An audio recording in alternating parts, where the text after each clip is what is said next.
questions and answers. Welcome to our May 5th live car shopping strategies. My name is Deshone. I'm known as Deshone the Auto Advisor.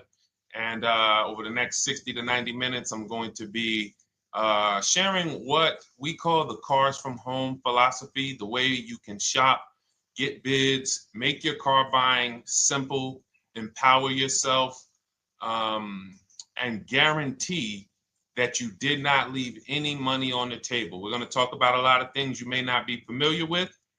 We're going to talk about things you have not heard before. We're going to tear back some mindsets that the car business has programmed in us for their profit.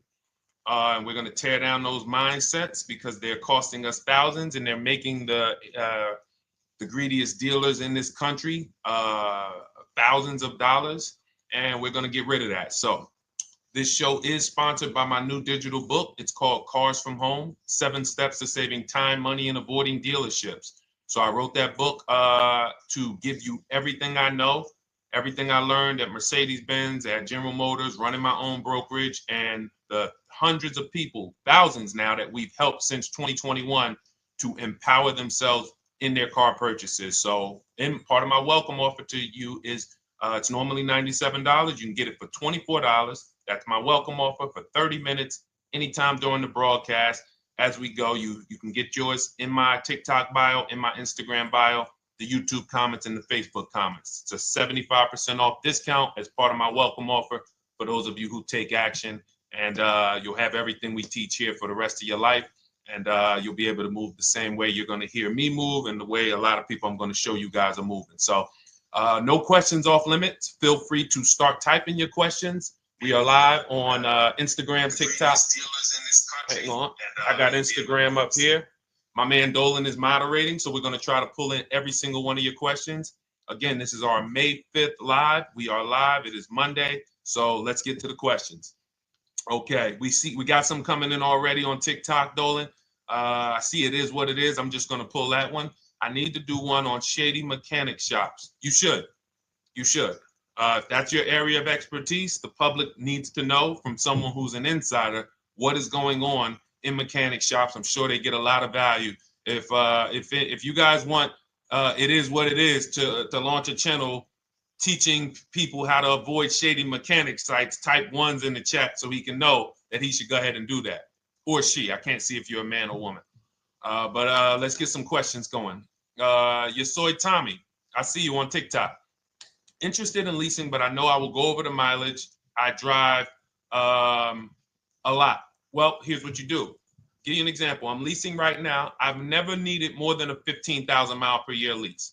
So all of my leases have been 12,000 miles. I've never needed more than a 15,000 mile per year lease. Now, sometimes, that was because my family worked a little further from where we lived. We got a 15,000 mile per year lease, but most of the time I'm getting 12 because that's what I need. That's what I use. Now I'm paying $499 a month for this $55,000 Infinity truck. I got a 1% lease on it. I got my bids, the way we teach at Cars from Home. We're big on multiple offers. That's the only way you're going to save the big money and guarantee you got all the money is to get multiple bids. We teach you how to do that. You can do it by phone too. If you want to try to do it by phone, God bless you. We do it through email. We do it through emails and templates, and that's what we do. But I'm paying $499 a month for 12,000 miles. Now, let's just say I needed 15,000 miles. I would have bumped that lease up, and instead of $499, I'd be paying probably $30 more. So call it $530. Now, let's say I'm a high mileage driver at 20,000 miles. That instead of $530, I would probably be paying $620. And there I got my 20,000 miles per year. So the key is, and this is what you'll hear, people will blame the leases for not understanding that they choose the mileage. The mileage is not selected for you unless you go into a dealer and say, hey, work me up a lease. And then they're going to choose the mileage, probably give you 10,000 miles per year, and then try to close you on that. But that's not the way we shop. We're going to shop and we're going to adjust our miles based on what we need. So if I needed 20,000 miles per year, I would probably be paying $620 instead of $499. If I needed 25,000 miles per year, I would probably be paying $680. So I'm just paying, we get what we need and we enjoy our leases. because when we buy these cars and we drive ridiculous miles, we depreciate our cars, we destroy the value, and then we still have a loan on it in a lot of cases for a vehicle that we have destroyed the value in because we put 60,000 miles on it in 3 years. So our loan is moving very slow, but our vehicle's value is dropping through the ground very fast, which is typically how we end up with $15,000, $20,000, $25,000 in negative equity. I used to see it all the time in dealerships, especially when I was in when Uber took off. When Uber took off, year later, 2 years later, 3 years later, we had tons of people coming in with Hondas, coming in with various cars that had 200,000 miles on them, but they still had 3 and 4 year loans left. And, that's just a recipe for disaster. That's a recipe for disaster. So you should not be leasing, though, if you keep your cars 8 years. Some of you familiar with the 8-year rule, you understand. Everyone should not be leasing. I want to make that clear. Some people say, Deshone, you believe everyone should be leasing? No, I don't. If you are not keeping your cars 8 years, then you should be shopping for below market leases. Don't forget those 2 words, below market leases. Because if you're paying what everyone else is paying for their leases, it's not going to make sense. Some of these strategies are not going to make sense. You need to be getting below market leases. And the way we do that is to comparison shop, get multiple offers from dealers, have them compete for our business, and then we get these leases that no one else can get. Great question. So what if I go over 20,000 miles? What do you recommend doing? You choose your mileage wisely. In my book, I have a section called Choosing Your Mileage Wisely. The whole key with leasing is to scope out the mileage you're going to use, and that's what you shop for. If you know you're going to do 25,000 miles that year, you would do 25,000 miles on your lease. But you don't shop this way. We always shop with 12. A problem with leasing is once again, you go into the dealership, you say, work me up a lease. They're going to work you up what they want. They're going to say, hey, put 5,000 down. Who's had that happen? You go and you look for a lease and they tell you how much money you need to put down. Type me if you've had that happen. And again, welcome to everybody. This is our May 5th live. It's Monday, May 5th. Whether you're watching this today or you're watching this later today, because we will be rerunning this for those who couldn't make the show. Tell your friend they can catch it on our channels. But this is our live show. We're live every single Monday through Thursday at 12 noon. So you'll see people who will go and get blessed transition. You've had this happen. This is what you go in. They work you up a lease. Here, you need 3,000 down. Yeah, you need 3,000 plus your taxes and fees. What do you want to do? So that's them customizing our leases. We never want to do this. We want to customize our lease and run it like this, a template. All your leases you get with, ready? 12,000 miles per year. First month's payment only due at signing. That's it. 12,000 miles per year. First month's payment only due at signing. That is how you shop all of your lease offers, because this allows you to now use the 1% rule, which I didn't create. A lot of lease savvy people know about the 1% rule, where your MSRP, I'm going to just show an example of an MSRP, the price on the window sticker. Every lease is going to be brand new, guys, or either close to it. The price on the window sticker is the price we go by, the MSRP, and we're going to divide our monthly payment into the MSRP. And once we get that, the number, that's going to tell us if we got a 1% lease, if we got a 1.5% lease, if we got a 1.8% lease. And what we did was I created the 1.5% rule to know we were overpaying for leases. You don't have value when you lease something over 1.5%. But let's keep it to the point. The point is you're shopping all your leases, first month's payment due at signing, 12,000 miles per year, and then you're using the 1% to 1.5% rule to gauge the value. Once you find your best offer, that's when you go and you say, can you please adjust the mileage down to 10,000 because that's all I need, or up to 15,000 or 18,000. You shop your offers with 12. You find your best offer concerning what value is, 1%, 1.2%, 1.4%. You lock that up, and then you tell them, show me what the payment will be with 20,000 miles per year or 15,000 miles per year. That's going to keep you from walking into these 80% dealers which are never going to give you a below market deal. When they drop their prices, they're never going to drop low enough to beat their competition. That's why their name of the game is them keeping you from checking their competition. And then you avoid these people, you find those deals, and then you adjust the mileage with that dealer. But choosing your mileage is very important with a lease.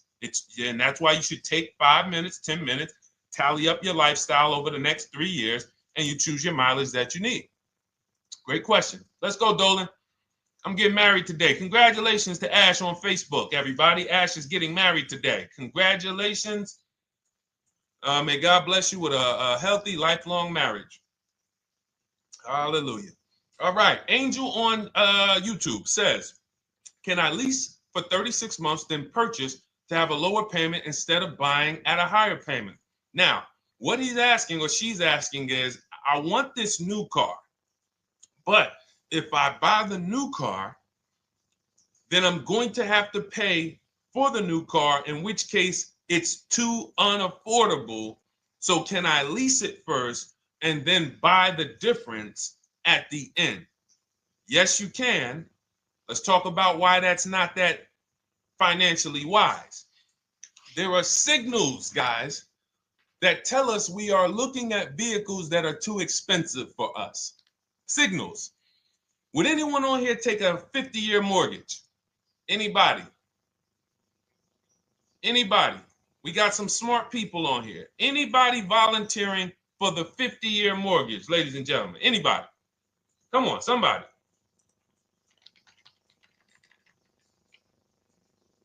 No, why not? Why not? Why is everybody saying no to the 50-year mortgage? Because we know it's ingrained in us that a 50-year mortgage on a house means we can't afford that house, right? Same thing with cars. There's signals. And so when we cannot finance a brand new car and it's affordable, what should we be doing? We should be going to get a pre-owned car. That's what we should be doing. So some of you have the luxury where you could afford both a new version of the car you want, and you can afford a pre-owned version, of course. So you might say, Deshone, I could afford both. I want this car, but I could afford, which one should I get, new or pre-owned? Thank you to the new gifter, Jeffrey Jones. Welcome. The Black King. Thank you so much. Gifter badges. Appreciate everyone who supports this broadcast. Thank you so much. You helped me to keep this information going.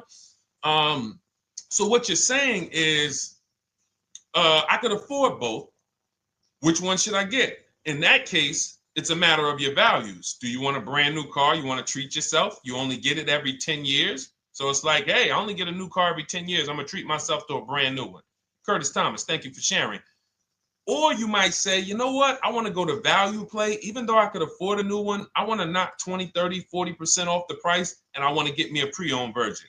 So that's the people who could afford both. Some of you, you're like Angel, who like, I want this car, but I can't afford it new.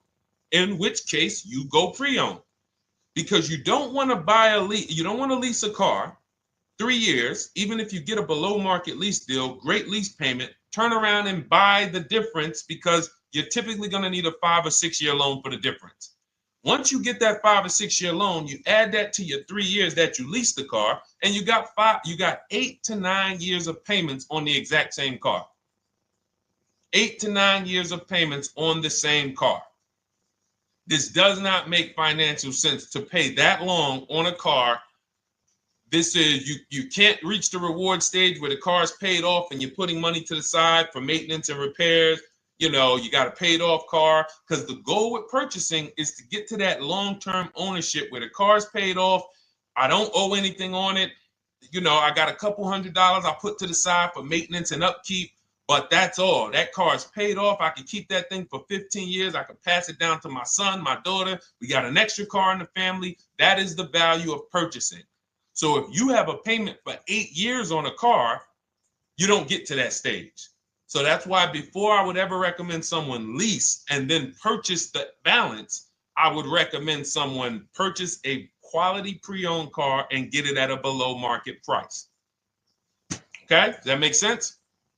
Okay, everything that we're talking about, guys, is in my new digital book. It's called Cars from Home, 7 Steps to Saving Time, Money, and Avoiding Dealerships. Has everything we teach, because the name of the game is learning how to structure your deals. When should I lease? When should I purchase? And then once you have your structure, getting bids on everything to make sure you don't leave any money on the table. When you get bids on everything, you're never going to lose any money on your trade-in, because you didn't just get one offer on your trade-in, you got bids.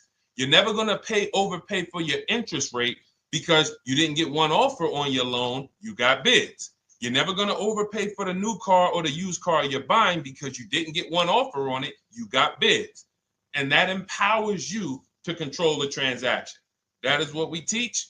That's in my new digital book, step by step. You can get your copy for 75% off, normally $97, but it's part of our welcome offer for 30 minutes. You got it in my TikTok bio, Instagram bio, YouTube comments, or the Facebook comments for $24.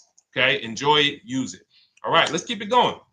I need to buy a car. I want to know how to buy the advertised new the new SUV vehicle for under $10,000 or even under $20,000. I don't really understand the question. Let me read it again. I need to buy a car, and I want to know how to buy the advertised new vehicle for under $10,000 or even under $20,000. Are you saying that's the discount you're looking for, or are you saying that is my budget? Please let me know. I don't quite understand. Go ahead to the next one, Dolan.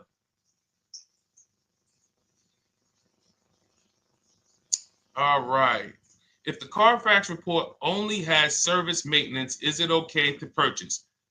Okay, so all right, this is a great question, guys. This is about used cars. Who's going to be shopping for a used car in the next year? Type the letter U. Type the letter U if you're going to be shopping for a used car in the next year. And for those who just joined, this is our Monday, May 5th, live car shopping strategies. So we are live every Monday through Thursday at 12. And for those of you who are watching the rebroadcast later in the day, you can, you'll get your questions answered. Somebody might ask a similar question, or you can join us Monday through Thursday at 12 live. Yes, so we got a lot of people who are going to be shopping for a used car. We got Buffy on Instagram, Fran Bar. Who else? A lot of people not buying? Okay. Instagram, the only people buying used cars? Okay, well, let's talk to you guys. Listen, so here's when you're looking at a used car, what you're focused on is first the service record. First the title history. What is the title history? That means, is it a salvage car? Is it a frame damage car? Is it a now, well, let's start first. Where do we find these cars? Let's start there. We're not going to lots. We're not stumbling onto people's lots. That's what they want. We do not want to go through our neighborhoods looking for used cars. Anybody who does not have a used car on a website, they're trying to take advantage of you, because that is unadvertised, that they don't want to be where the competition is. That is not the way we're going to move. And for years, it was like that. You drive past a dealership on the weekend, you see hey, oh, look, they got this nice yellow car, a nice big red car outside, and you just pull right in. That's 2005 stuff. Now, every used car, we need to be able to compare it to the whole market, which means we need to see it on a website, on a marketplace. So we're opening up, this is called my multiple marketplace strategy. We are opening up, and some of you are going to need a pen if you're going to really, or unless you're going to watch the rebroadcast, because I'm running stuff past you that, you're trying to buy a $30,000, $50,000, $100,000 car. We're not talking about how you're going to get a couple things from Amazon and, set up a little home studio for $2,000. We're talking about the second most expensive purchase most of you are going to make. So it's understand that you're going to need to focus in order to get the most out of what we're talking about. So we're going to go to the marketplaces. The marketplaces are Carvana. They sell their own inventory. CarMax, they sell their own used car inventory. Driveway, they sell their own used car inventory. We're going to go to now dealerships. AutoNation, they sell other people's, they sell their own. They buy and they relist it on their website. But then you have Car Gurus, you have Carfax, you have Kelly's Blue Book, no, not Kelly's Blue Book. You have Auto Trader, Car Gurus. So we're going to all these marketplaces, we open them right up in one tab. So now what we're doing is we're putting in our criteria, and what we want to do, we want to go 100 miles out. Even if you're not willing to drive 100 miles out, you want to see what the whole market looks like within 100 miles. So now, if you know what you can afford, then you can put in your price criteria. I have a tool that I created. It's called the Perfect Budget Calculator. Some people who have my book, you've used it, where you put in your down payment preferred, you put in your interest rate, you put in any equity from your old car, and it tells you, because what you tend to miss is the fees. That's what you tend to miss. So if you're not using this calculator that we created, you want to add another $2,000 or so, because you got to factor in the fees in that budget. Some of you go out and say, man, I think I could afford $30,000. Then when you find your car, they bump you up to $33,000 because you didn't factor in the taxes and fees. So this calculator does it for you in my book, and everything we use the Perfect Budget Calculator. But if you're not using it, just estimate another, a little higher. Now you put all of that into the marketplaces. Now you're looking for what the inventory is. Now, here's the reason why you must open up all these marketplaces. First reason, they have different cars on them. Carvana and CarMax has different cars than Car Gurus, Cars.com, Auto Trader. There's different cars on them. Another reason we need to open it up is because sometimes you'll see one car here on Car Gurus for $31,000, and then you'll see that on Auto Trader they marked it down $2,000. It's $29,000. And you're like, wait, why the heck is it lower? This is the same car. Well, it could be because this marketplace got the notification first to lower the price, and maybe this one takes a little longer to see that, oh, maybe that takes 24 hours before their updates take effect. So that's why you want to open up all these marketplaces. Now you're narrowing this down first based on your color choices, what options you want, your models, and now we're starting to narrow this thing down. So we're narrowing it down. Now we start to look at the history of these cars. This is the best way to start narrowing down your used car search. Let's now dive into the history. I need the Carfax. Now, some of these websites will give you a free Carfax. Some of them will try to make you buy a Carfax. Now, I'm going to give you one of the secret strategies that we've been using for years in my book, and I'll tell you it right now. It is how we get free Carfaxes, because when we get to most vehicles, you guys, for those of you who are just meeting me, I worked in Mercedes-Benz for 5 years and General Motors for 5 years, and I ran my own brokerage. I started it in 2016, and I ran that while I worked at the car dealership.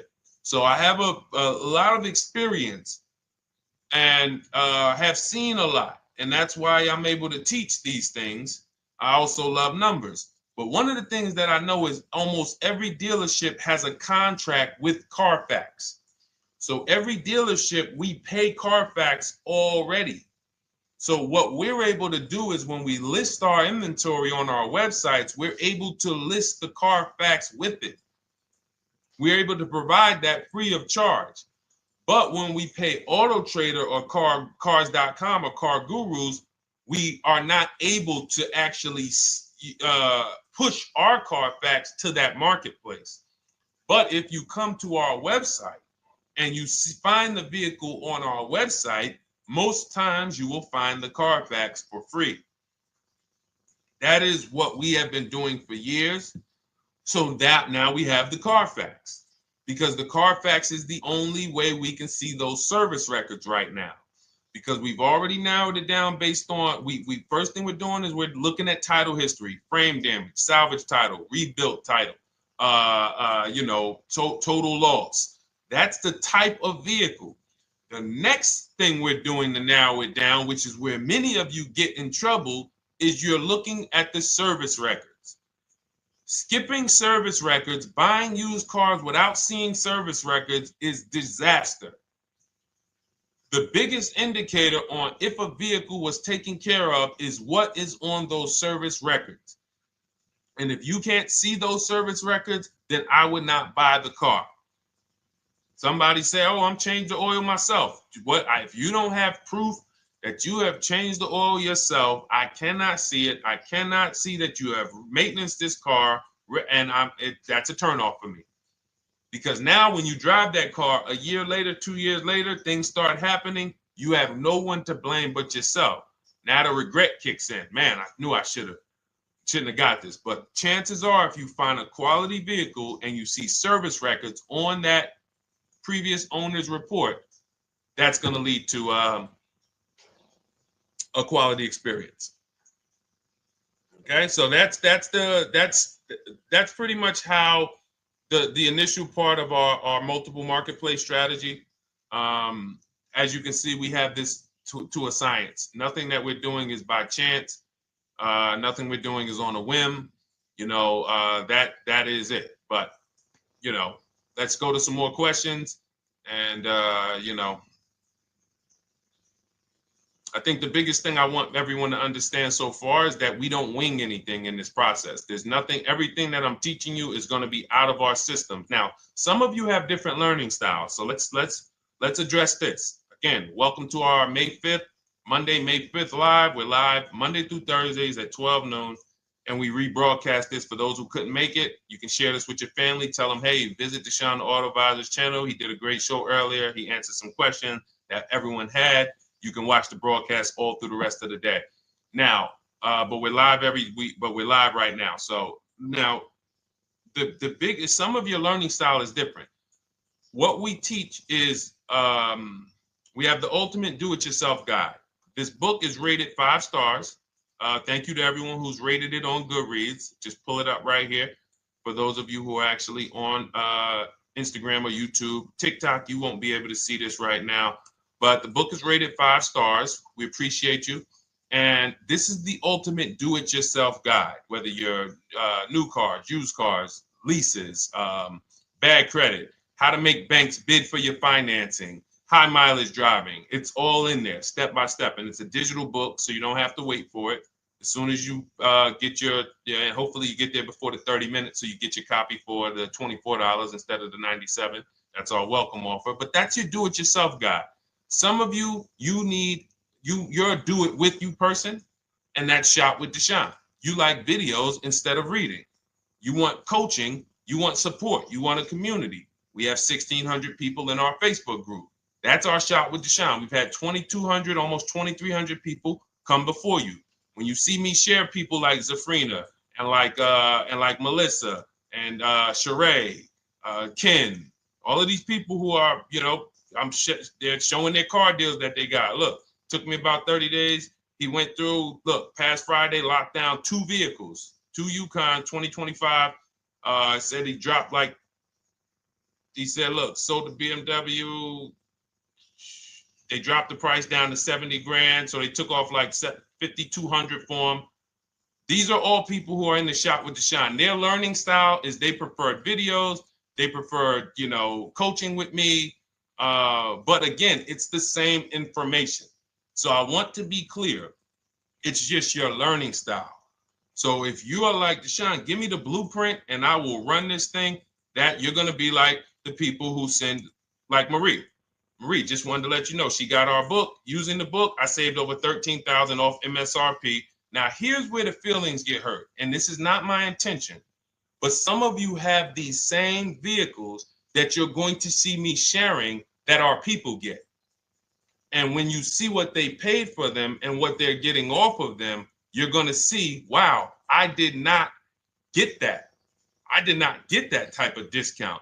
So all of you who have this 2025 GLC coupe fully loaded, she said they took $13,000 off MSRP. She got her bids from home, got my payment to be hundreds lower per month, maintenance included, no money down.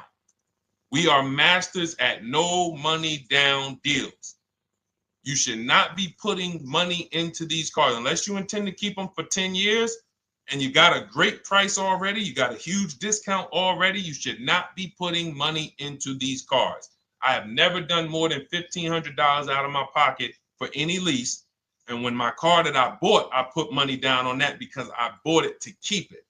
But everything else, we are shopping with no money down. So you're going to see that a lot. So again, depending on your learning style, you can head to my bios and to the comment sections, open the Cars from Home Toolkit, Shop with Deshone might be right for you.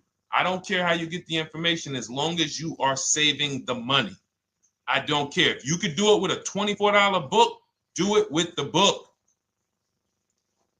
I would rather you say, man, this guy Deshone helped me. I bought his book. I got it on the sale because he did the welcome offer for $24. And man, I done got 4, 5, 6 cars using this thing. And all I paid was $24.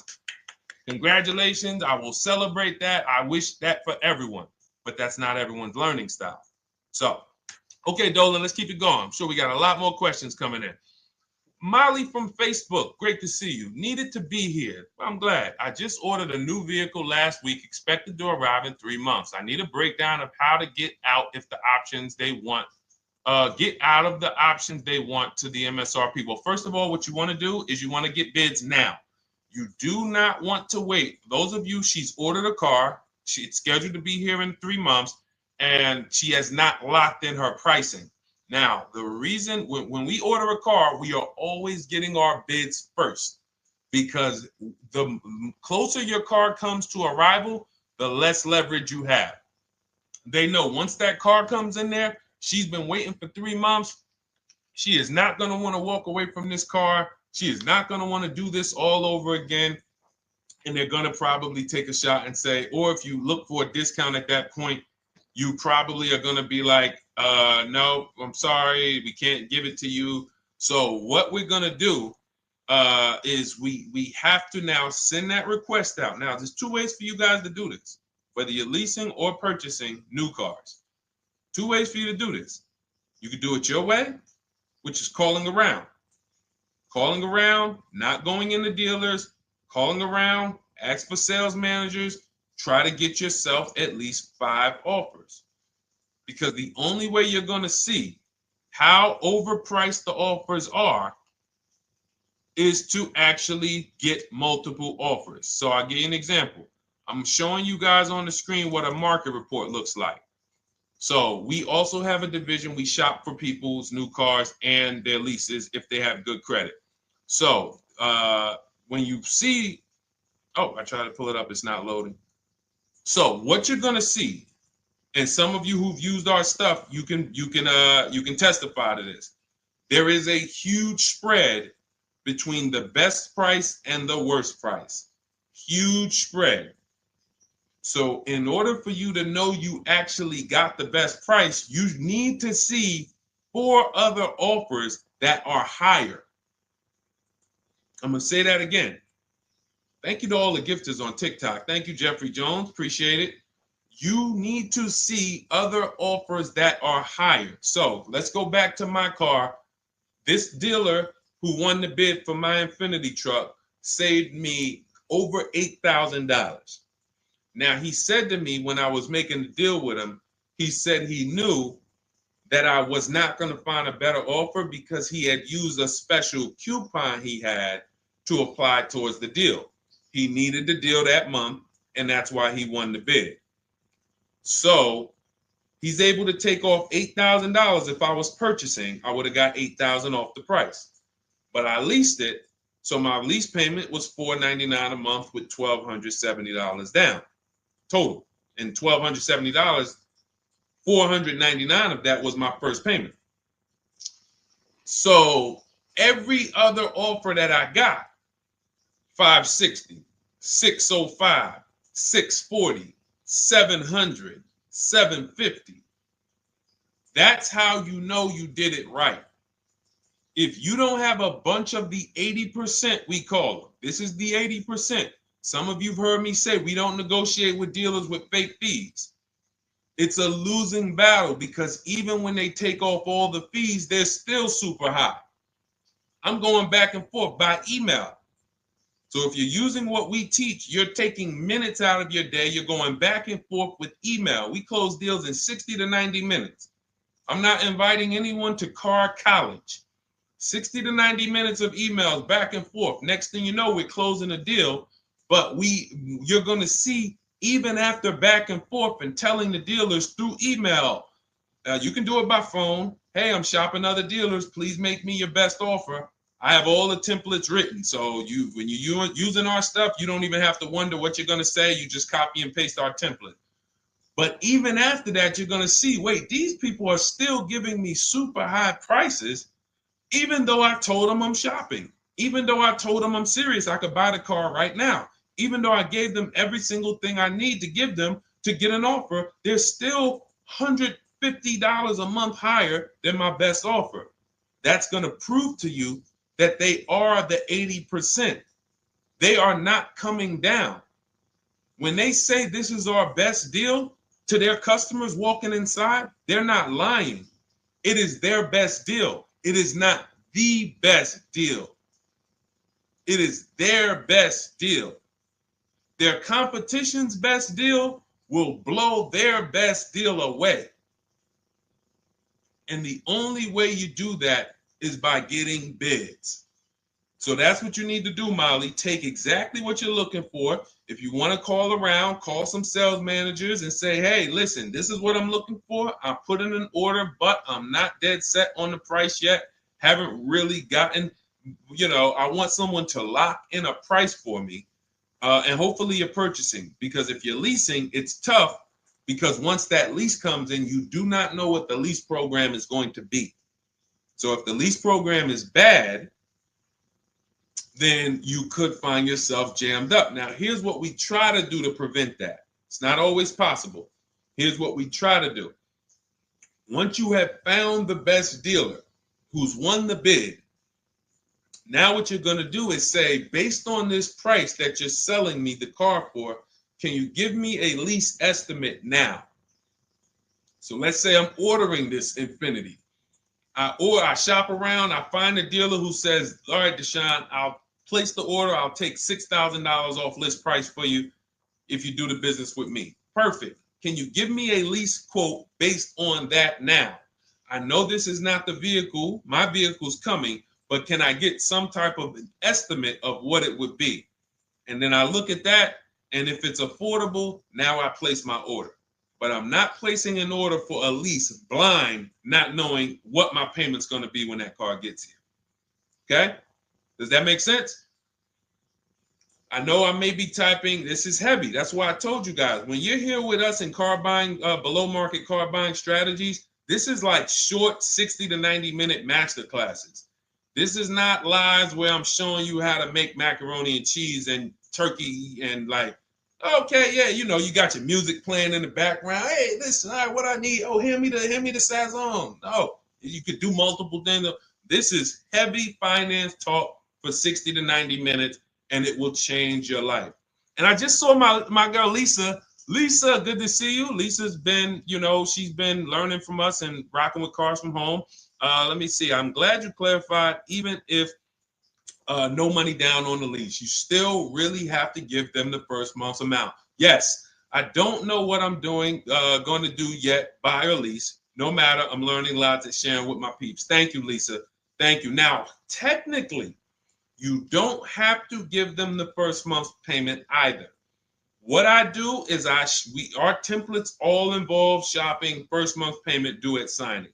But if I wanted to, so let's say, for example, on this $499 a month lease I got on the Infiniti, and I'll actually will add this because I'm glad you said that. The lease that's your first month's payment, so it's not considered money down. It's considered your first month's payment because you're leasing, you're paying 36 months or 39 months. We don't do 4-year leases. We don't even do 3.5-year leases in most cases. We're not doing it. It's 36 months, 39 months. And if they have a really, really good program for 2 years, they will tell us about it. But we shop for 36 months. But you can tell that if I wanted to tell them, you know what, I want to do a straight sign and drive. I don't even want to give you the $499 for the first payment, which means you're asking them to pay the first payment, then it would have just been $500 going back into the cap cost, which would raise the payment probably with interest and taxes, maybe 15, 17 bucks, something like that. So if I truly wanted to bring nothing to the table, I can just have them to, cap the first month's payment. You can do that. You can do that. So you can ask any questions. I know you're in our Facebook group, and so you let us know. But the 8-year rule is your basis for leasing versus buying. The 8-year rule, when you guys open up my book, you'll hear me talk about this. I'm going to make a whole lot more videos about the 8-year rule because it is the parameters for how to know whether to lease or buy. It takes into account how drastic cars depreciate. They lose value like crazy. All the losses are in the first 5 to 7 years, and you don't win until you've kept the car at least 8 years, compared to someone who's getting a below market lease. So let's take an example. You look at somebody like, Brian. Brian got my book. Just finalized my first ever lease using your system. 2025 HRV Sport all-wheel drive, $30,000, $505 MSRP. So this is a $31,000 vehicle almost, and he got it for $395 a month, which is a 1.2% lease, no money down.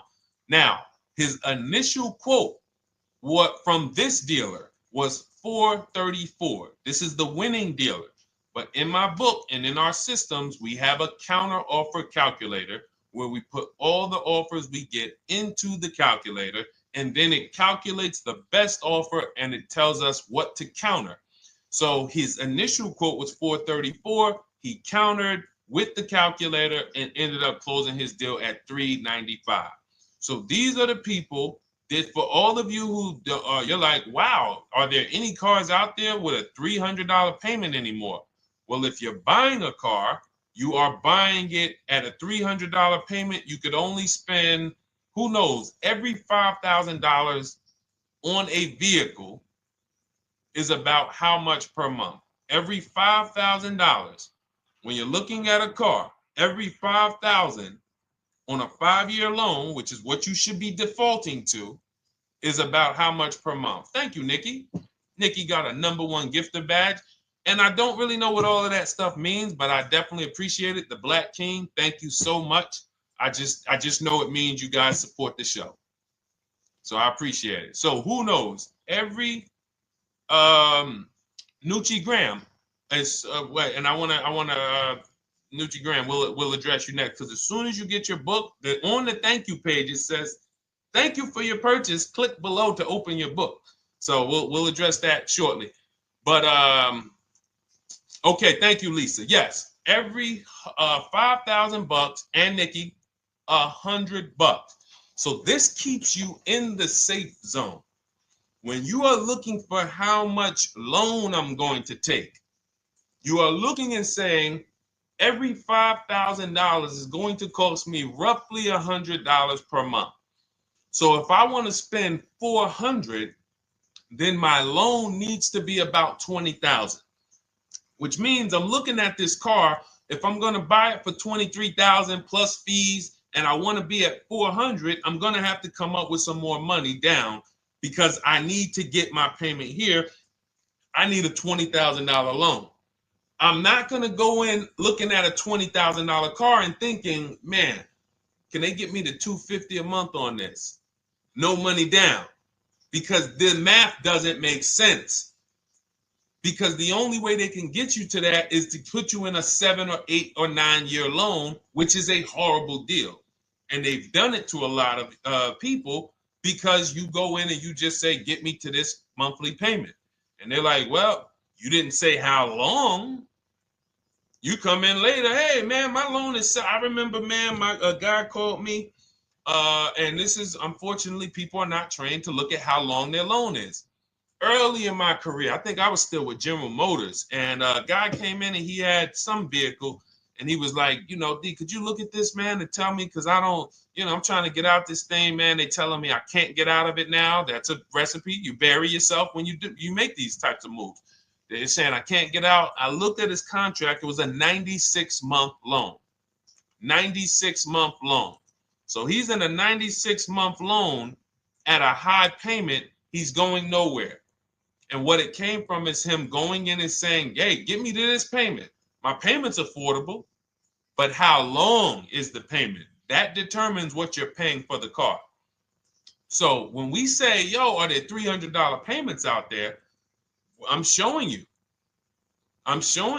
Leasing, there's cars you can drive 30,000 miles, $30,000 cars, beautiful vehicles, payments in the threes when you're shopping and getting bids, and you're finding vehicles with great lease deals. At the same time, on a pre-owned car, that's only going to get you under 20 grand, between 15 and 20 grand. So it's about getting the most for your money. And getting the most for your money, you must take into account the 8-year rule.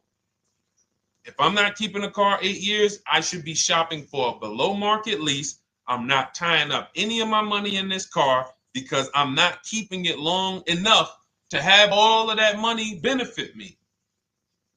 Does that make sense? Type ones if that makes sense. Type dollar signs if that makes sense, because this is about money.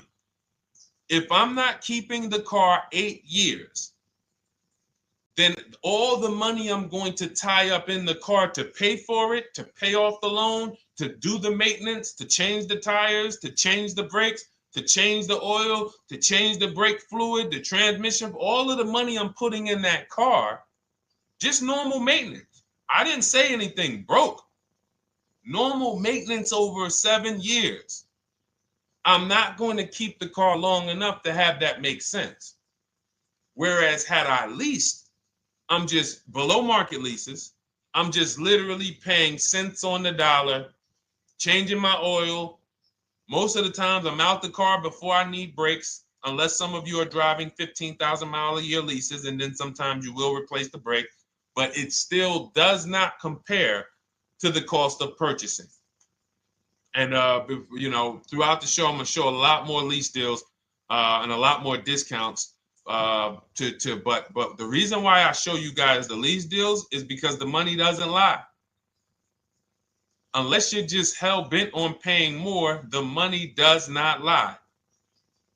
You can't compare when I was, you know, I'm driving $40,000 cars, my payments have a 3 in front of them, and my friends are driving $20,000 cars and their payments have a 3 in front of them. And those cars are used, need maintenance, you know, warranties done ran out after 4 years. I'm over here driving brand new cars, problem free, and they're paying the same amount or more than me, and they're driving inferior products. And then once they really get tired of the car, they go ahead and they trade it in and they start the process all over again. So it's bad financial advice that the car business never trained on, and they just love for people to be ignorant. But we're not going to be ignorant here. All right, Dolan, let's keep it going. By the way, all of you who just joined, this is our Monday, May 5th live. We are live every Monday through Thursday at noon. So for those of you who may be watching the rebroadcast, we rebroadcast the show all through the day. So for those who missed the show, you can either, you know, or some of you want to tell your friends, oh, hey, you're shopping for a car, go watch this show. And we'll rebroadcast this show all through the day. And we rebroadcast all the episodes through the weekend. So for those of you who didn't have time, you're like, man, I want to catch up on all the shows, all the questions that were asked. We'll rebroadcast those through the weekend. But we are live every Monday through Thursday between 12 and usually 1:30. You can have your friends and family tap in. You can bring your questions, and we try to get to as many as we can. All right, Dolan, let's keep it moving. Let's get to some more. What are the companies for loans? Well, there's a lot of them. First thing you want to do is, so we teach something called the bank bidding war. This is a question, because here's my question to you guys. Where do you get your car loans from? Here's my question to you. And I'm going to tell you how we should change the answer, because I know what some of your answers are going to be. Where do you get your car loan from? Some of you are going to say my bank. Some of you are going to say the credit union. Some of you are going to say the dealership. But all of those are not the answers we want to go with anymore. Here's the answer. You got it, Nikki. I love Nikki. Whoever gives me the best rate. That is going to be the answer moving forward. If you're using what we're teaching, that's your answer. Whoever gives me the best rate. What, in other words, whoever wins the bid. So what we're doing is we are not just going to our credit union and having them run our credit, give us a rate, and now we going out and we're shopping with a check in hand and we're shopping with our back against the wall because the bank says, well, hey, you know, your pre-approval expires May 17th, so you hurry up and find a car or you're going to have to come back and run your credit again. Now we're over here and our bank is putting our back against the wall. That's ridiculous. So what we do is we use what you should do is you should look at the average interest rate. If you have average credit, look at the average interest rate, and then you use that to budget. Again, I have a calculator that we invented. It's a proprietary calculator. You can't find it on Google. It's in my book. It's in our course, Shop with Deshone, in our checklist, our video checklist. This is stuff that, again, we don't, if you notice stuff that I teach, it's not anywhere. Deshone, why can't I find an 8-year rule on YouTube? It's because it's Cars from Home. We created it. I can't find the 1.5% rule. No one else teaches that because it's our intellectual property. We created it. I don't mind people saying it, but they need to understand we didn't find this stuff. We created the stuff. So calculators, we invented them. So this calculator you take this interest rate, but even if you want to use a standard payment estimator calculator, you can take just what I said. Remember, add a little bit more for the fees, because that's what you're not taking into account. The fees, the taxes, and that's where we get in trouble. My calculator, our perfect budget calculator, does that for you. So now you want to look at the average interest rate. Type in average rates for cars. Use that for your budget, just so you can know about how much car I can go and get.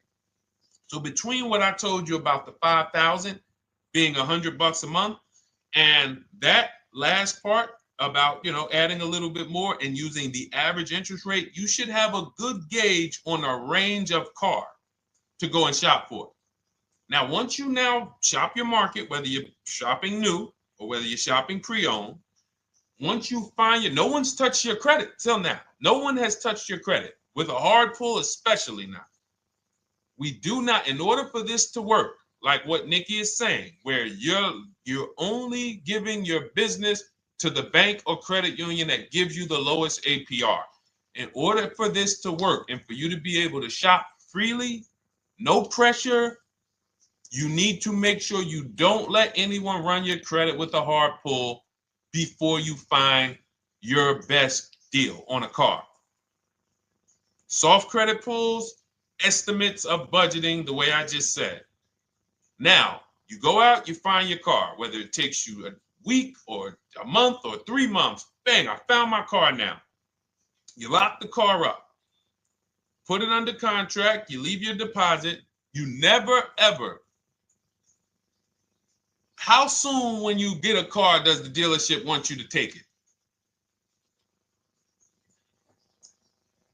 I like asking questions like this because we can prove how predictable most of the car business is. How soon after you purchase a car does the dealership want you to take it?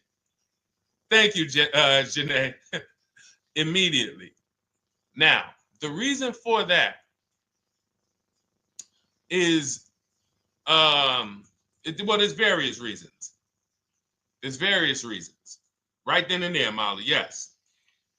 But what I want you guys to focus on is what you lose by taking it right then and there. You lose the ability to shop the interest rates. And shopping the interest rates is very important because you'll always wonder, could I have gotten a better rate? So what you do is you lock the car up, you let them know, hey, I'm going to go home, just give me my, let me get my paperwork so I know exactly how much I need to tell my bank.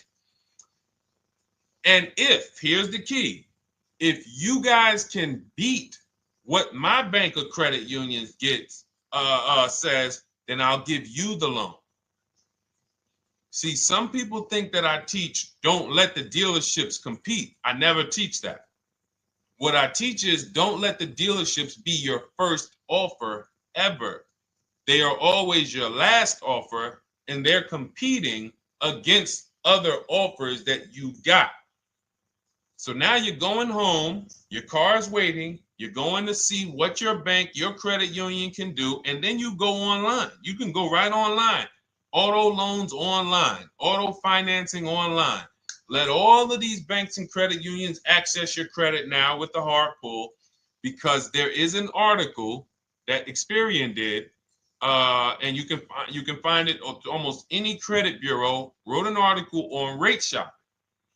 They allow you to have multiple lenders compete for your business within a small period of time. They say the window is 14 to 45 days.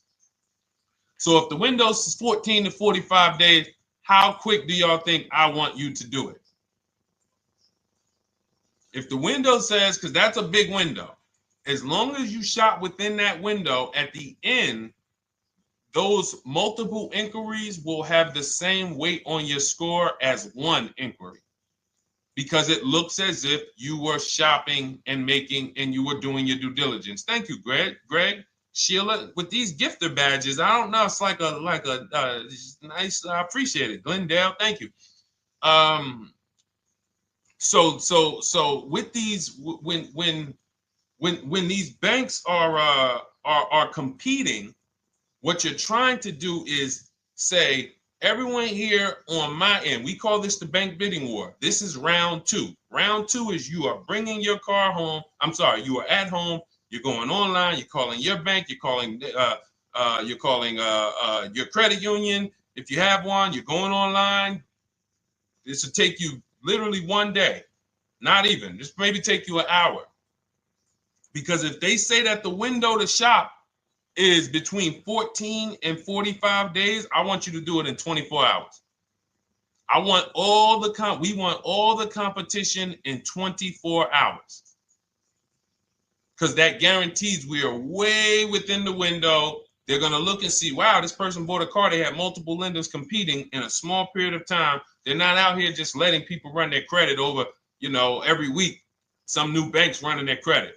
So now you call the dealership afterwards. You say, hey, the best offer I got was from such and such credit union or such and such bank.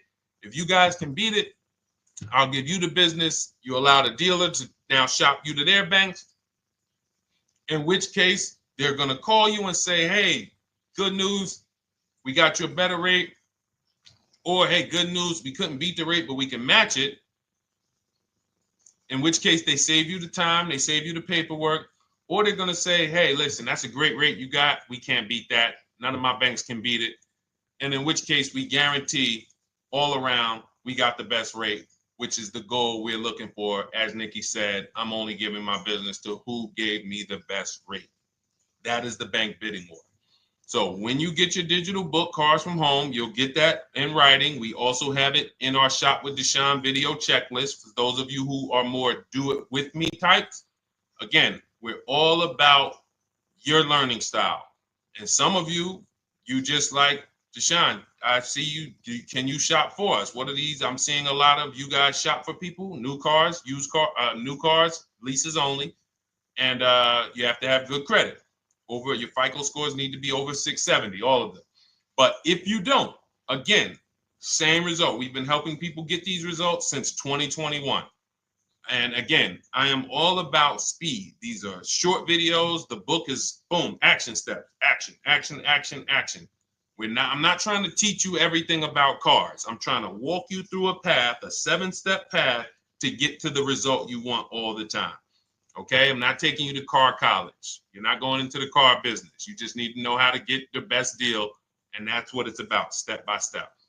Okay, but for those of you who are just coming on, this whole show is sponsored by my new digital book. It's called Cars from Home, 7 Steps to Saving Time, Money, and Avoiding Dealerships. It's a digital book. Everything we teach about new cars, used cars, leases, below market financing, high mileage driving tips, bad credit tips for those of you who have your credit is not going to qualify you for everything else we're talking about. You need specific strategy.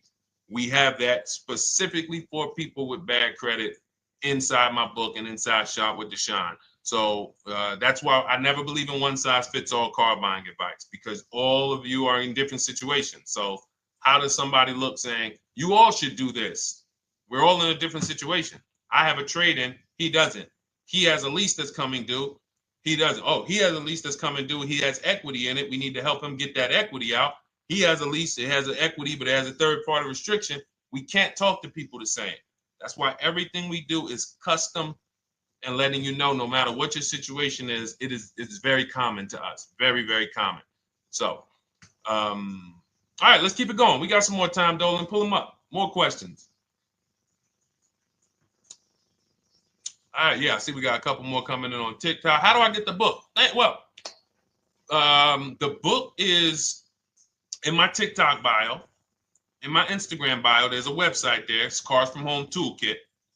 And then you'll see the welcome special for $24. So the book is normally $97, but as part of our welcome special, you got 30 minutes to get yours for $24. So you won't pay the $94. You get 75% off. We also have a link for you guys on Facebook and YouTube in the comment section so you can get your copy. And if you're going to spend a couple more minutes with us, I would appreciate if you share the broadcast with one person that you care about. So that can help, we can help get this information out and we can help change lives. If you didn't receive your ebook, well, first of all, as soon as you purchase your book, you're going to see a thank you page. It says, thank you, screenshot this page. And then it says below, click the link below to open your book. So you actually get the link to open it as soon as you make the purchase. And then I say, I also emailed you a copy. So sometimes people type their email in, one letter's wrong. Obviously, we can't send a book to an incorrect email, which is why I have my support team's email right on there. So that if you don't see that book within 5 to 10 minutes, you email my support team, hey, I didn't get the book. They'll get you the book right away.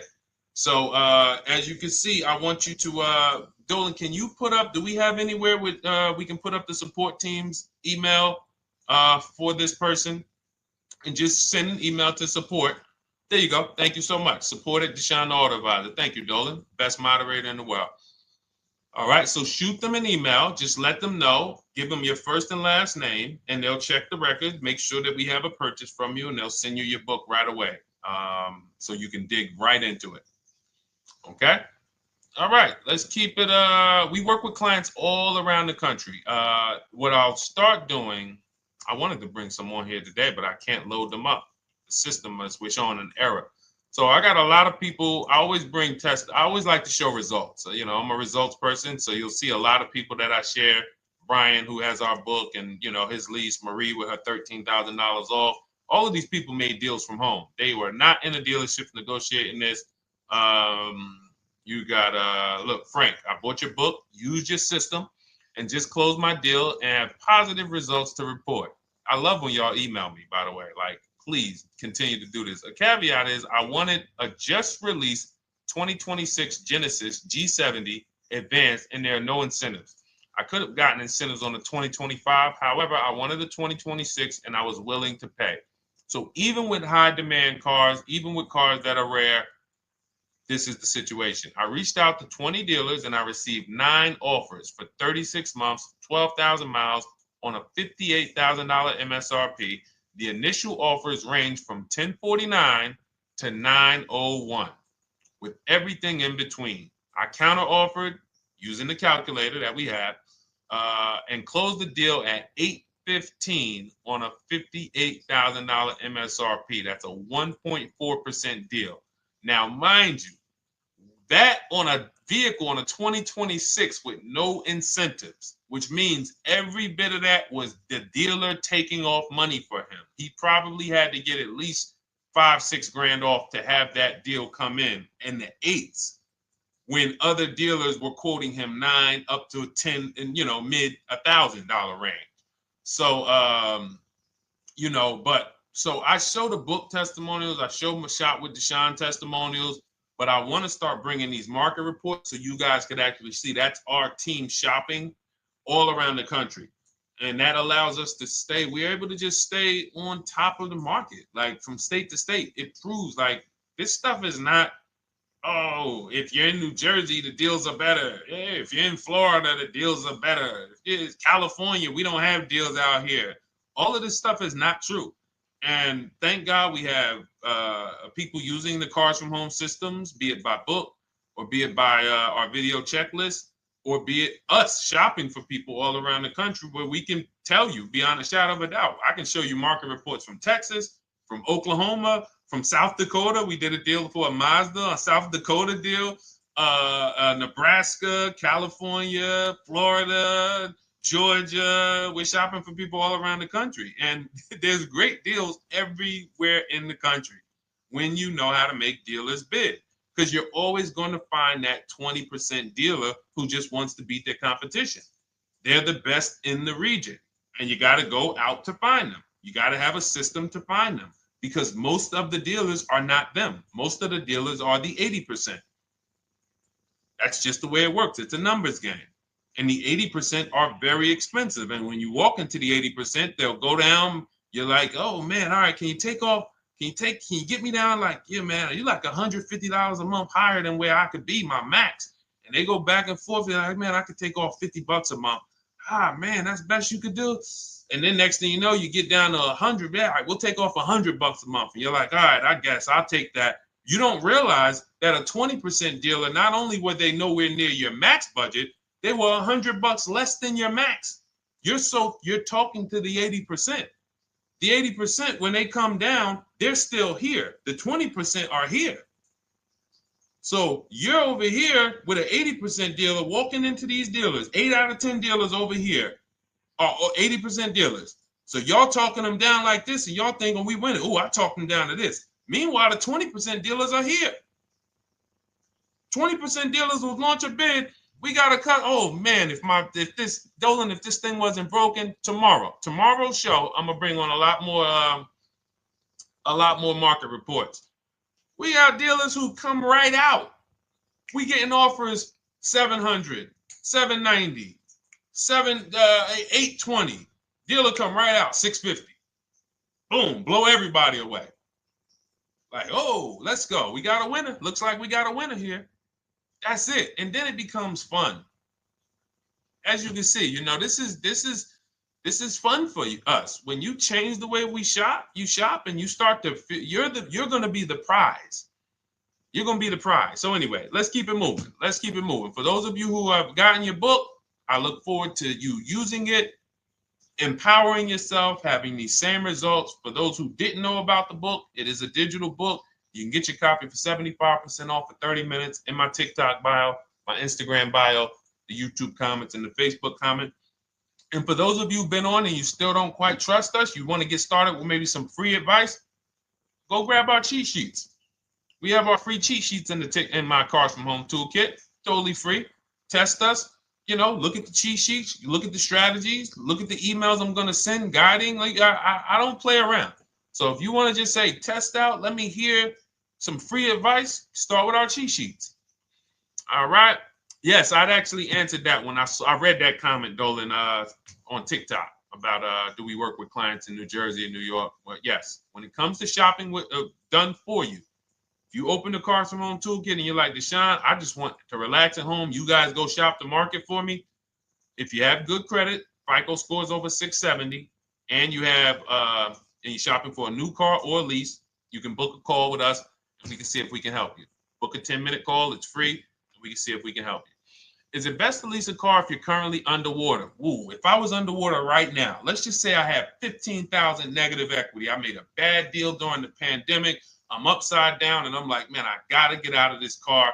But and first of all, I know I should be leasing because now we know the 8-year rule. The 8-year rule says if we're not buying our cars to keep them at least 8 years, we should be shopping for below market leases. We're going to pay a lot less money.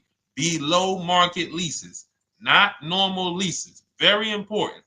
So what I'm going to do is I'm going to actually right now look for an electric vehicle that I could lease because some electric vehicles right now, we're getting under 1%. We're getting 0.88% leases. We're getting 0.79% leases, because if you do your bidding, you're going to see. Now, again, if you want to call around for your multiple offers, you can do that.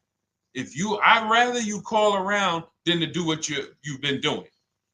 I'd rather you, with your new cars and your leases, call around before you walk. That's better than what you've been doing. But if you're like, Deshone, I don't want to talk. I don't want to wonder what I'm going to say. I just want to copy and paste. That's the Cars from Home way. Either way, you get your 5 offers, and you're going to see now, my best offer on this $40,000 electric car might be $320 a month. So I'm now driving a $40,000 car. If I didn't have my negative equity, then I would be driving it for $320. But now I got to bring this negative equity over. Now, the reason why you want to look at these electric cars for this is because if you try to bring a bunch of negative equity over, what ends up happening is you're now messing up the loan to value ratios, and the bank won't approve it. So you might go in and look at a $40,000 car, and now you bring this 15 grand of negative equity, and the bank is saying, we're not going to loan $55,000 on a $40,000 car. We're not doing that. So that's when they'll say, some of you may have heard this before, you have to put money down. They'll say, we can't get you approved unless you can put $3,000 down, $5,000 down. You have too much negative equity, and the bank is not going to approve it all. But when you get your bids on some of these electric cars, you're going to get $10,000, $15,000 off. And this is specifically what I would be looking for. I would be looking for the electric vehicle that when I get my bids, I'm saving 15 to 18 to 20 grand off. And if you guys don't think that's possible, you haven't been here for long. You know, this is Milligan. She bought her Mercedes EQE last year. She literally, MSRP of her car was $79,245. She got almost $30,000 off the vehicle. Almost $30,000 off the vehicle. $51,359 is her price. $79,000 vehicle. She got it after rebates, after discounts, after everything. $51,359. So you take a vehicle that you can get a huge amount of money off, then you bring your negative equity over. So now that payment goes from $320. Yes, it might go up to $575 or $600 even. But I know I'm in a nice car now. I'm in a brand new car, and after 3 years, I'm done with that negative equity. So that's what I would be doing. And if God forbid the car gets totaled while you're driving, you're out of the negative equity in a lease. So if I rolled that negative equity, 15 grand over to this car, now I'm driving it. Boom. All right, I got this electric car. I'm out of the negative equity. I got a good value. I'm in a $40,000 car. My payment is affordable. Now I'm driving. Oh, shoot, car gets totaled. I'm out. I can go get me another car now. I can go and get the same exact car, but I can get it for $320 now. So, you know, that actually is the reason why people commit insurance fraud and total their cars or get them stolen intentionally. But no, that's just something to keep in mind. Something to keep in mind. Because most of you, when you start leasing, you're going to see that was my reason for negative equity. That was my reason I kept having negative equity, is because I wasn't leasing. And that was the reason I was paying more money for cars than I should have, because I wasn't leasing. And again, the key is getting below market leases. You walk into a dealership and say, work me up a lease, you're not going to have these payments that, you know, we're talking about here. It has to be below market leases. That comes through multiple offers. Only way. All right, let's keep it going. A lot more questions. No gap then. Is that your first time leasing? Well, no, we'll get to that. I see it's a little conversation happening on TikTok over here. By the way, everyone, this is our Monday, May 5th live. We're live Monday through Thursday. Tell your friends, please. I would love for those of you who are going to keep joining us to see some friends tomorrow, family members tomorrow, co-workers. When you are at work, when you're talking to people, if they say they're car shopping, I would love for you to invite them to our live shows Monday through Thursday at 12. And if they couldn't make the show, we will rebroadcast each episode for the rest of the day. So after today, after we end the show, if you guys want to refresh on some things or you want to whatever, you want to send people, we will rebroadcast this episode for the rest of the day. And then on the weekends, we put together a weekly compilation. We broadcast them all just for the people who couldn't make the live shows. But every Monday through Thursday, we are here. And yes, happy Cinco de Mayo to you too, Nikki, and to everyone who celebrates. All right, what do you think about waiting till December month, mid-month to buy a vehicle? I do not. Dealers need cars to sell before that. It's a myth. All right, we're going to dispel a myth, okay? When have we been taught that the best time to buy a car is? Thank you to everyone running up the likes on TikTok. We're at 3,400 likes. Every time you hear something you like, you double tap the screen. That makes a big difference. It sends a message to TikTok that we're doing something good over here. Okay, end of the month. Yes, sweet now. End of the month. So we're gonna peel, like I told you guys when we started the broadcast, right? We are gonna, yes, Molly, last day of the month, right? So this is what we have been taught. Last day of the month, come on in. That's where your deals are, right? Let's look at this logically. As a former car salesperson, the times where where I saw the dealer or myself being the most desperate was the times where we did not have a lot of customers.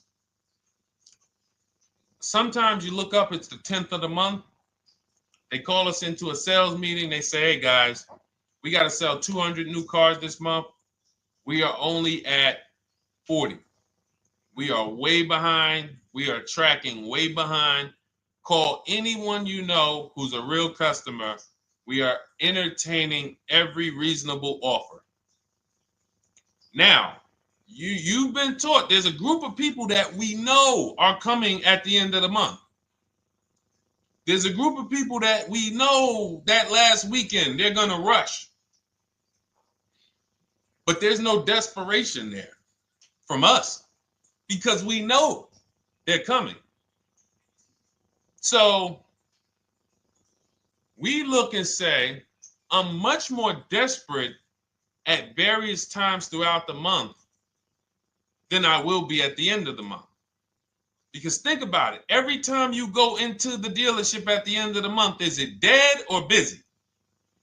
You go into the dealership most of the time at the end of the month, is it dead or busy?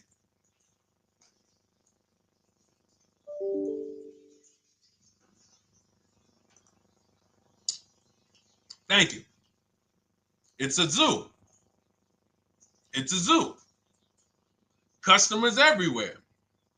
That means all the car salesmen are not worried about making a deal. In fact, they're looking at you and saying, hey, Molly, thank you. Listen, I know you, look, I know the payment's $780 a month. I know you said you wanted to be at $499, but, we've been going back and forth. Can you work your way up, get closer to the $780? Because they know now we can take a shot. Because we have some other customers behind you, Molly. Did you see the people walking out? These people just walked out. They're mad. We don't have enough salesmen here. We got people waiting 40 minutes to speak with somebody. Do you think you're getting the best deal when that's the energy?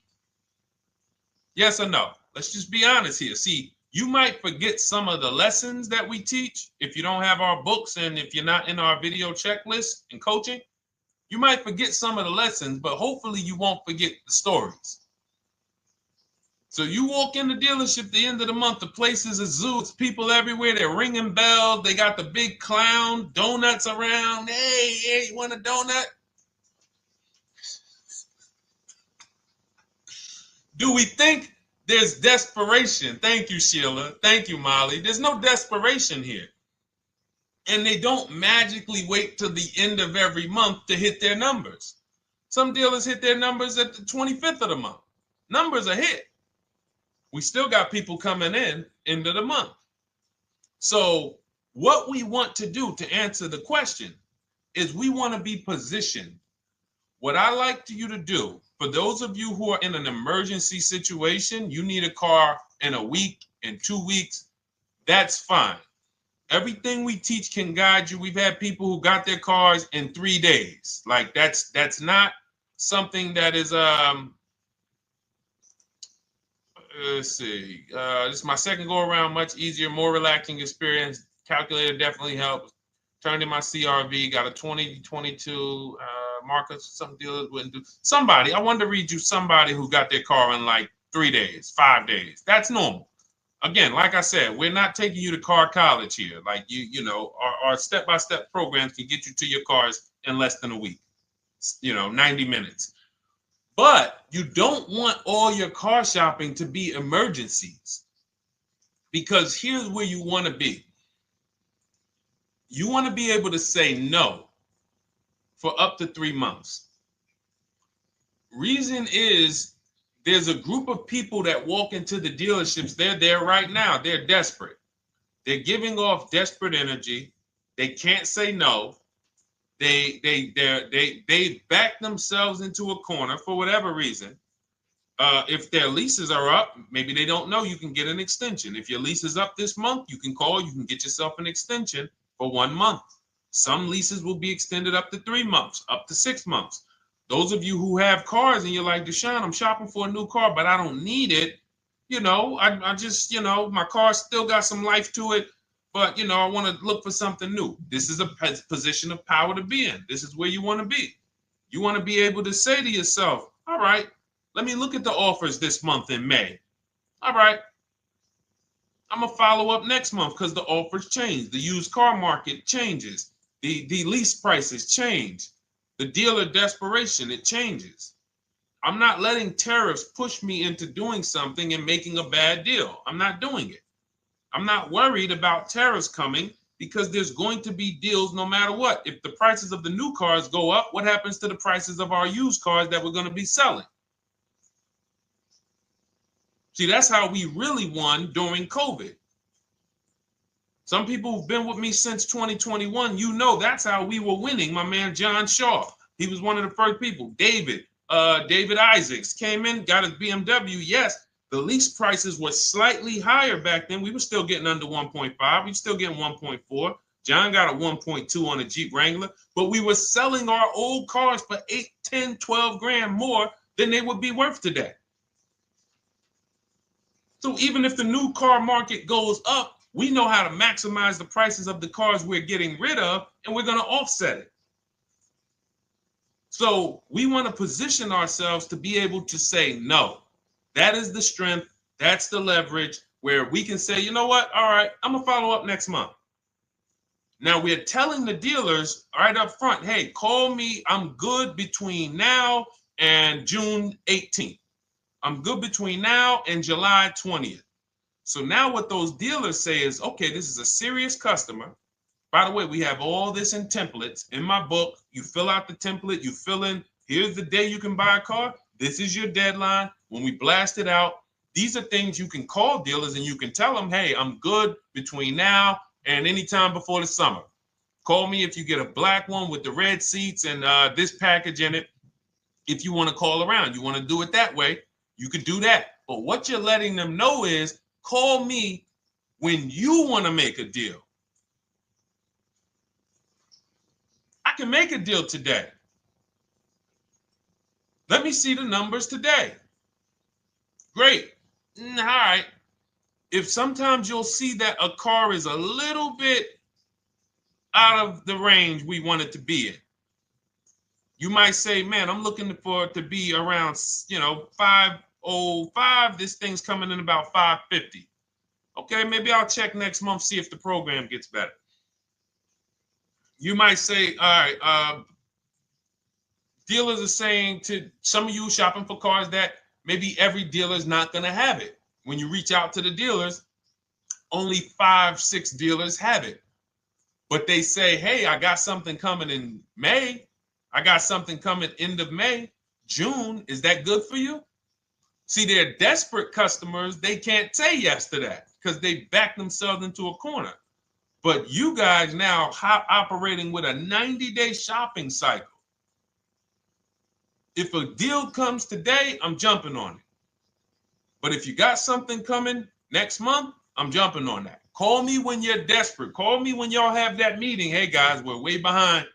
Listen, we need a deal. I'll take any deal right now. Hey, is that person that Sheila McCauley, you know, that last month, her number, we couldn't make that deal last month. Did she get a call yet? Hey Sheila, did you get a call yet? No, I'm still waiting. Okay, great. We can get to your number now. Perfect. Thank you. Positioned. So we want you to be positioned when you use what we teach, whether it's the Cars from Home digital book, whether it's the Shop with Deshone. For those of you who are like, Deshone, let's do this together. I want the checklist videos. I want coaching. I want to be able to pop into the Facebook group, ask around. We can't give you that for $24. No author can give you the support. I got tons of books. There to Be a Man, In His Steps, Tony Robbins' book. None of these authors can give me support for the price I paid for their book. That just can't happen. But some of you are like, you know what? This is a big investment. I want to make sure I have access to, you know, systems for life. That's the Shop with Deshone done for you video checklist. And then you got coaching direct with me in our Zoom calls every first and third Wednesday. Twice a month we do. And then we got our private Facebook group with 1,600 people. And then some of them are sharp as me. I'm telling you, let's look at, you know, y'all know I brag about Rosalie. If you like Rosalie, if girl got 4 cars in within a year, you know. Her first car was the Infinity. She got her Infinity truck. And I was sharing her a lot last year when she got her Infinity QX60, but she recently shared that she got 3 vehicles. And hold on, where is she at? I just had her up. So this is the people that's in the group. Like, look, 3 vehicles. Big shout out to Deshone the Auto Advisor for making these incredible deals happen. 3 new leases for my sons with only first month's payment down. She got a Nissan Rogue, almost $37,000 vehicle, $399 a month, no money down. Mazda CX-30 Sport, $28,000 vehicle, $28,300, $339 a month. That's a 1.2% lease. And she got a Mazda CX-50 Premium Plus, $40,400 vehicle, $420 a month. 2 1% leases and a 1.2% lease. And the cherry on top, she says, I sold 2 leases. Some of you don't even know you could sell a lease. She said, I sold 2 leases. She had equity. Now, not every lease has equity. But if 8 out of 10 leases don't have equity, then 2 out of 10 do. So if you've just been dropping your leases off at the dealership, hey, here's my old lease. Let me get the new one. Hey, here's my old lease. And you have not assessed the equity. Could there be equity in it? Imagine how much money you've left on the table. Imagine how much, wow, I didn't even know you could sell leases. She sold 2 leases, 2 2021 Elantras, walked away with $6,737 in equity. Deshone, I could not have done this without you. Your program is a game changer. So this is what we want. We want empowered car shoppers. We want people who are not intimidated. I don't care what this market does, whether I need a new car, used car, whether I got bad credit, whether I'm a high mileage driver, it does not matter. We have strategies to make sure you are going to win in this market or any market. Does not matter. Okay?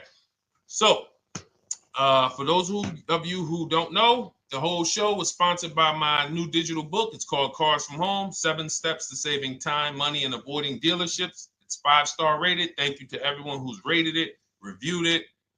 It has everything we teach in a step-by-step format. It's normally $97, but as part of our welcome offer, you can get yours for $24 in my TikTok bio, in my Instagram bio. Click that website. It's the carsfromhometoolkit.com. Or we have a link for you guys in the YouTube comments, in the Facebook comments, and you just click the $24 welcome offer, good for 30 minutes. And for those of you who have different learning styles, or if you just want some free advice, we have some links in there for you as well. Whether you are a do-it-yourself type, whether you are do-it-with-me type Deshone, or whether Deshone, I think I qualify for that done-for-you shopping, where I can relax at home and you guys go do that work. Or like I said, you want the free advice, just start with our cheat sheets and you can go from there. Whatever is right for you, you get it done. We just want to move you from anxiety, from, oh, I don't know what to say, from watching people online who call dealers and negotiate. Hey, take off $5,000 so I can have a viral video. And now you're talking to an 80% dealer. So the 80% dealer has the $5,000 to take off. So you look like, hey, yeah, see, I just got them to take off $5,000. We don't negotiate with dealers with fake fees. Like there's a saying, we don't negotiate with terrorists. Cars from home, we don't negotiate with dealers with fake fees. None of that stuff matters. Because what you want us to think is, look, see, I took off all of this money. Don't you want to buy the car now? But you took off the fake money. Had we been talking to a 20% dealer, what money are they taking off? The real money. The real money. So if we have two dealers, well, let's say 8, because y'all know I use the 80%. So the 80% are over here. The 20% are this small group over here that we got to find. Now, the 80% are starting so high that when they take off all the money, it's fake money. We marked up our cars. We got platinum kits on them. We got the Hertz service plans on them, and the Simonized kit and the low, all of that stuff. Okay, so yeah, we done took off 5,000 for you, but 4,000 of it was fake. Meanwhile, this 20%, they don't have the fake. So when they take off 4,000, it's real 4,000. And we over here talking to these people. Hey, take off all that fake money. See, guys, you can do this too.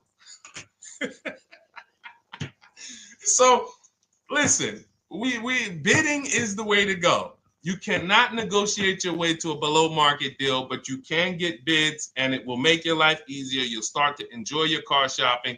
You'll start to feel like you're empowered. You're the prize. Someone won your business. They won your loan. They won the opportunity to buy your car.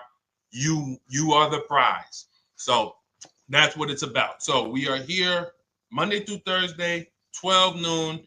Make sure you meet us live or tell your friends and family who are shopping, hey, hop on this show. We're live on TikTok, Instagram, Facebook, and YouTube. But we will broadcast the show for the rest of the day. So those who want to catch up on some things that you may have missed, or if you just jumped on and you're like, whoa, man, I missed a lot. We'll rebroadcast this show for the rest of the day. But tomorrow we'll be back, which will be Tuesday, May 6th, 12 noon. Meet us here live. Thank you so much. Welcome to the new followers. Thank you to everyone who gave me gifts. Thank you to everyone who bought a book. Thank you for those of you who are in Shop with Deshone. I look forward to your success stories. Always a pleasure.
And welcome to our Tuesday, May 6th live. We do these live streams at 12 noon, Monday through Thursday.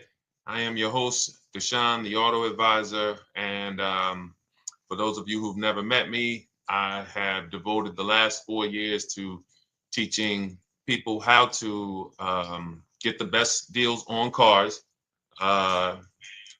and to learn all the mistakes that the industry, the car industry, would love for you to continue making, because they make a lot of money when you make mistakes.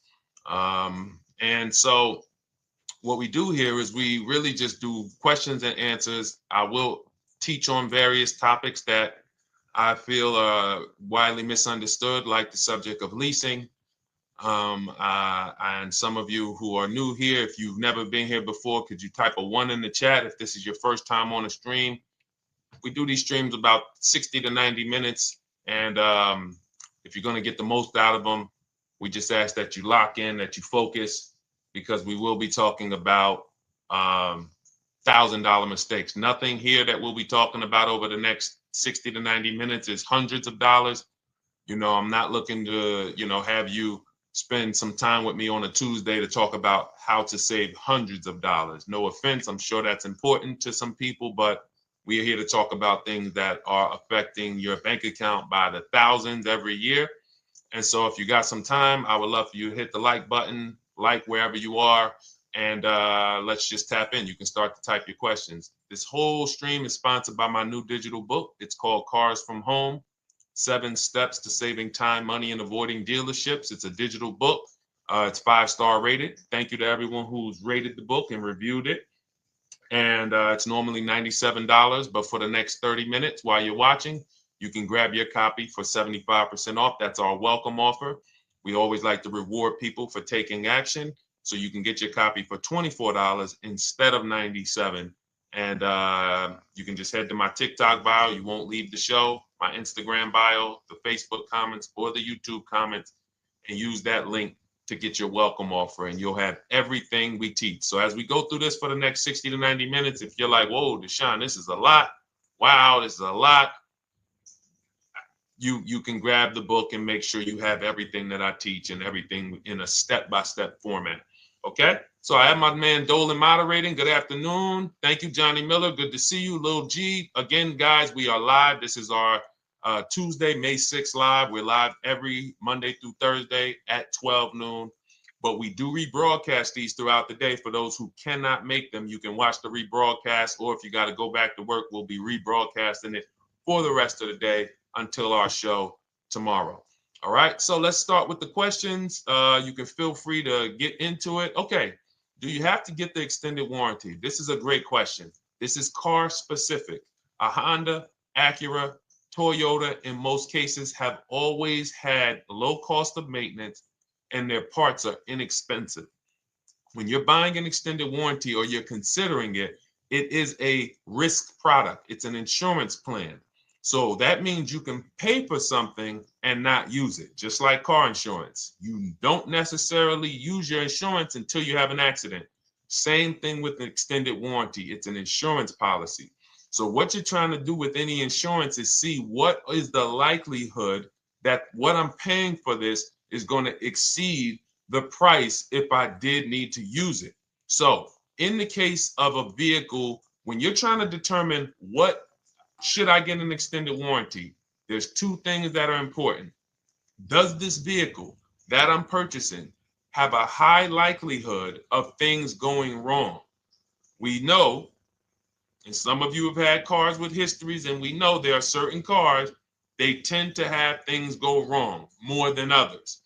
And what I like to do is go right to Google and type in repair cost, because this is the second item that we are looking at. We're looking at average repair cost. So if you're buying a 2010, a 2015 Nissan Altima, 2018, Hyundai Sonata, you go right to Google, you type in 2018 Hyundai Sonata average repair cost.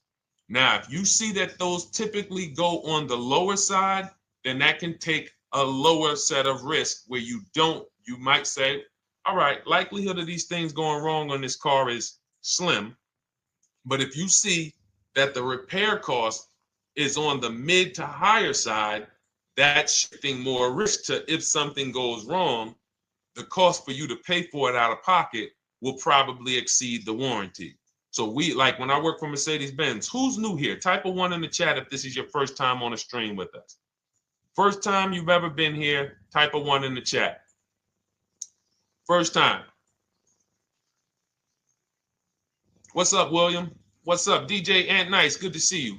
Maggie, good to see you. Enrique, good to see you. Miko, good to see you. Tetra Washington, good to see you. Jan, good to see you. Claire Clairvoyant, good name.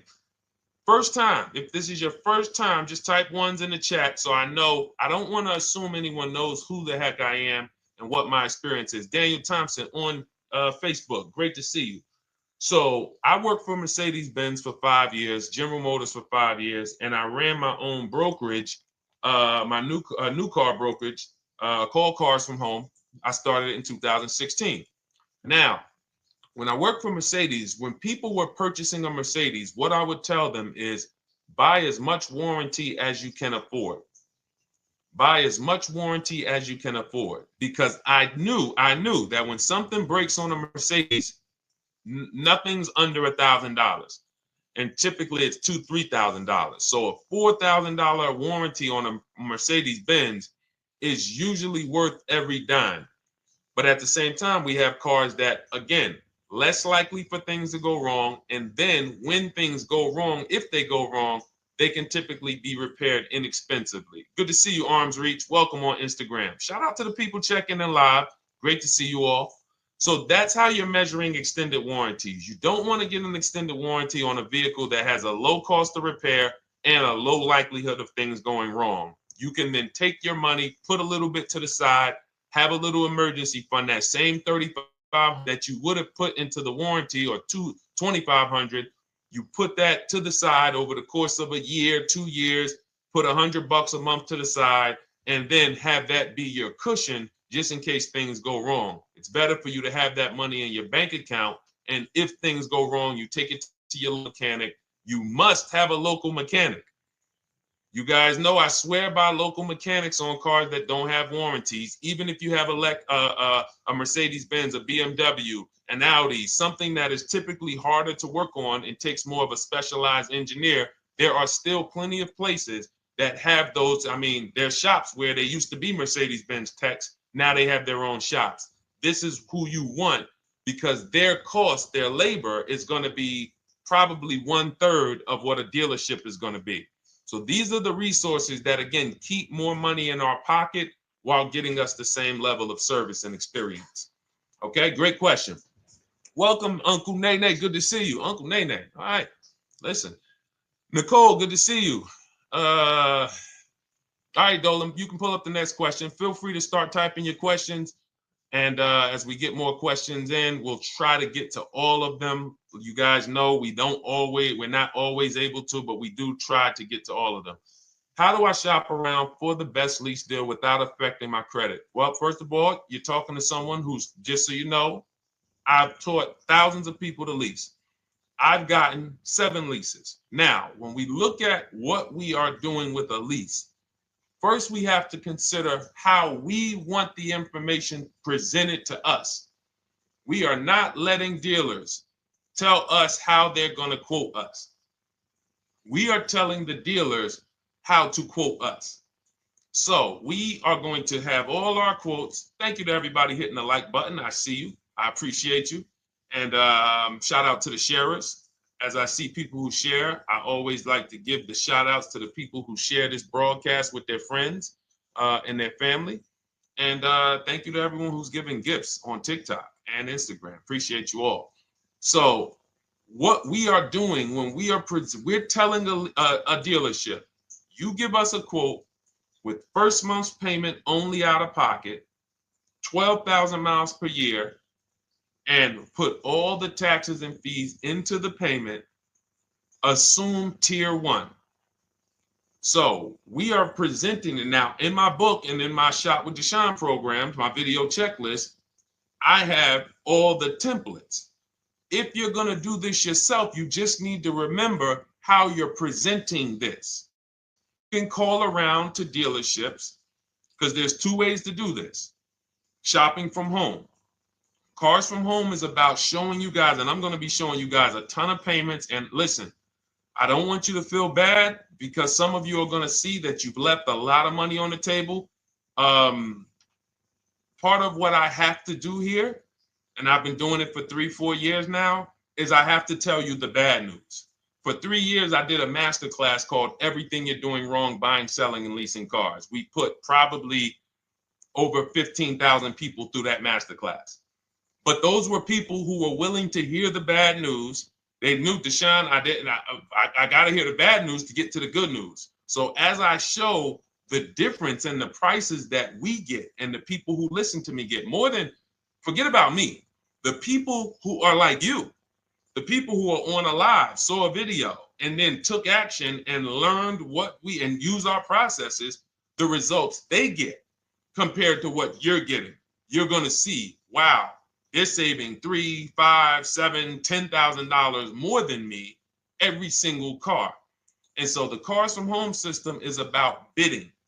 It's about turning your car purchase into a bid. You're no longer begging. You're no longer going into a dealership and begging one dealer to sell you a car, and then you go to another dealer and beg them, sell me this car, please take my money, please take my money. Meanwhile, you're not seeing the entire market and the people who would compete to get your business and gladly give you the service that you deserve by giving them a $30 to $50 to $100,000 transaction, which is what your car purchase is. So now so the big thing to understand right off the top is, now I need to learn this bidding. I need to learn to get multiple offers. So you can do this by phone. You want to do this by phone, you can call around, but you must give them that information in order for you to compare the deals the right way. Lynette, good to see you. Christina, good to see you. Melvin, good to see you checking in. Rudolph, I see you.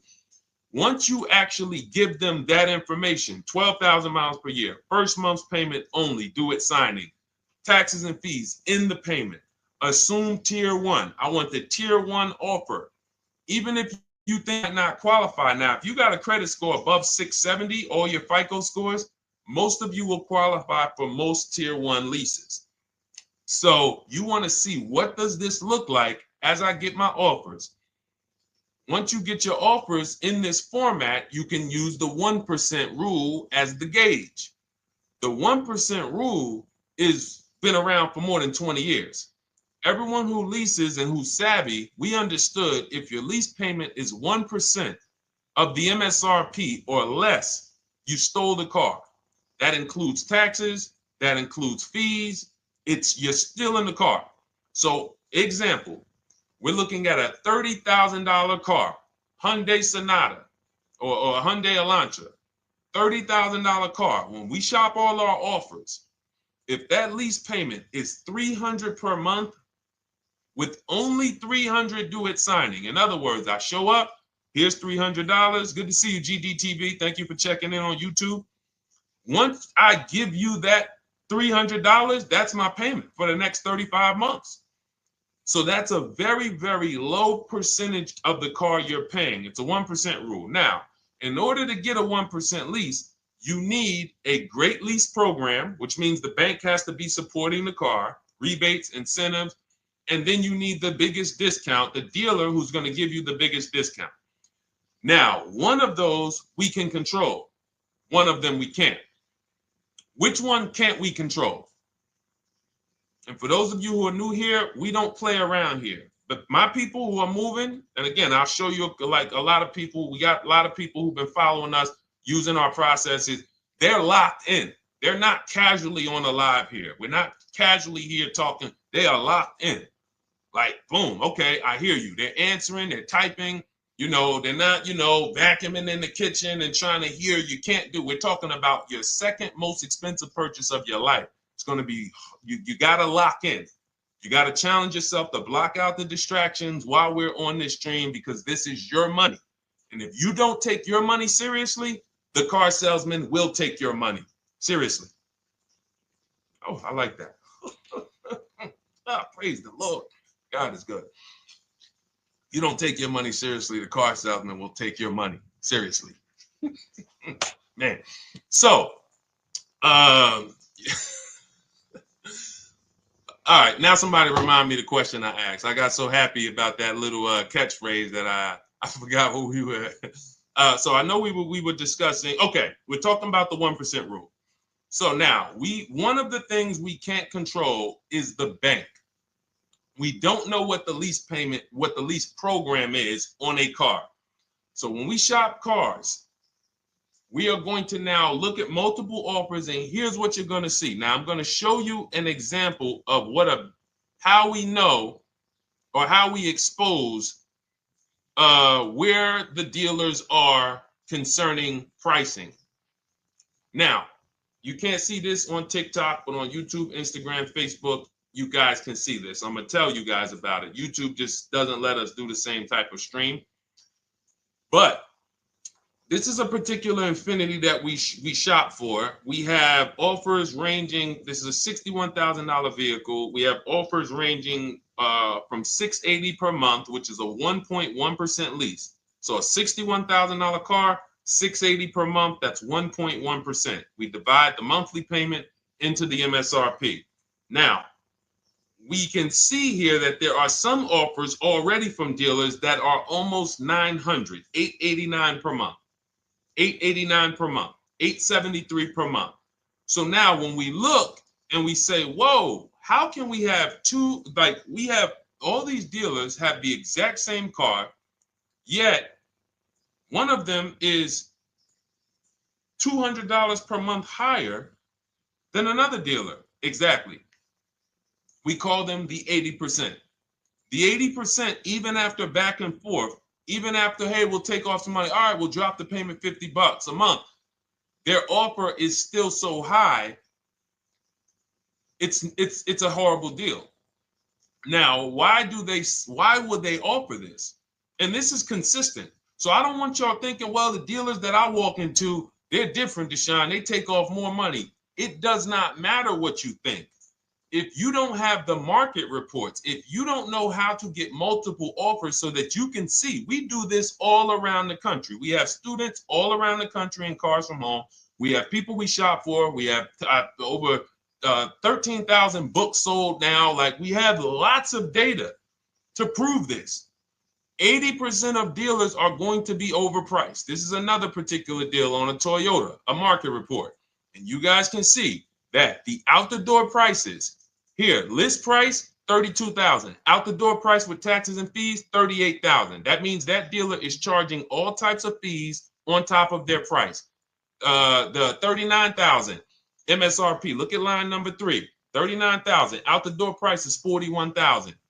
We can see $39,000 out the door includes taxes, includes all the fees. So we can see that these out the door prices in the left, in the right column, are way higher than the MSRP, $35,798. Out the door price is $39,700. But look at the green.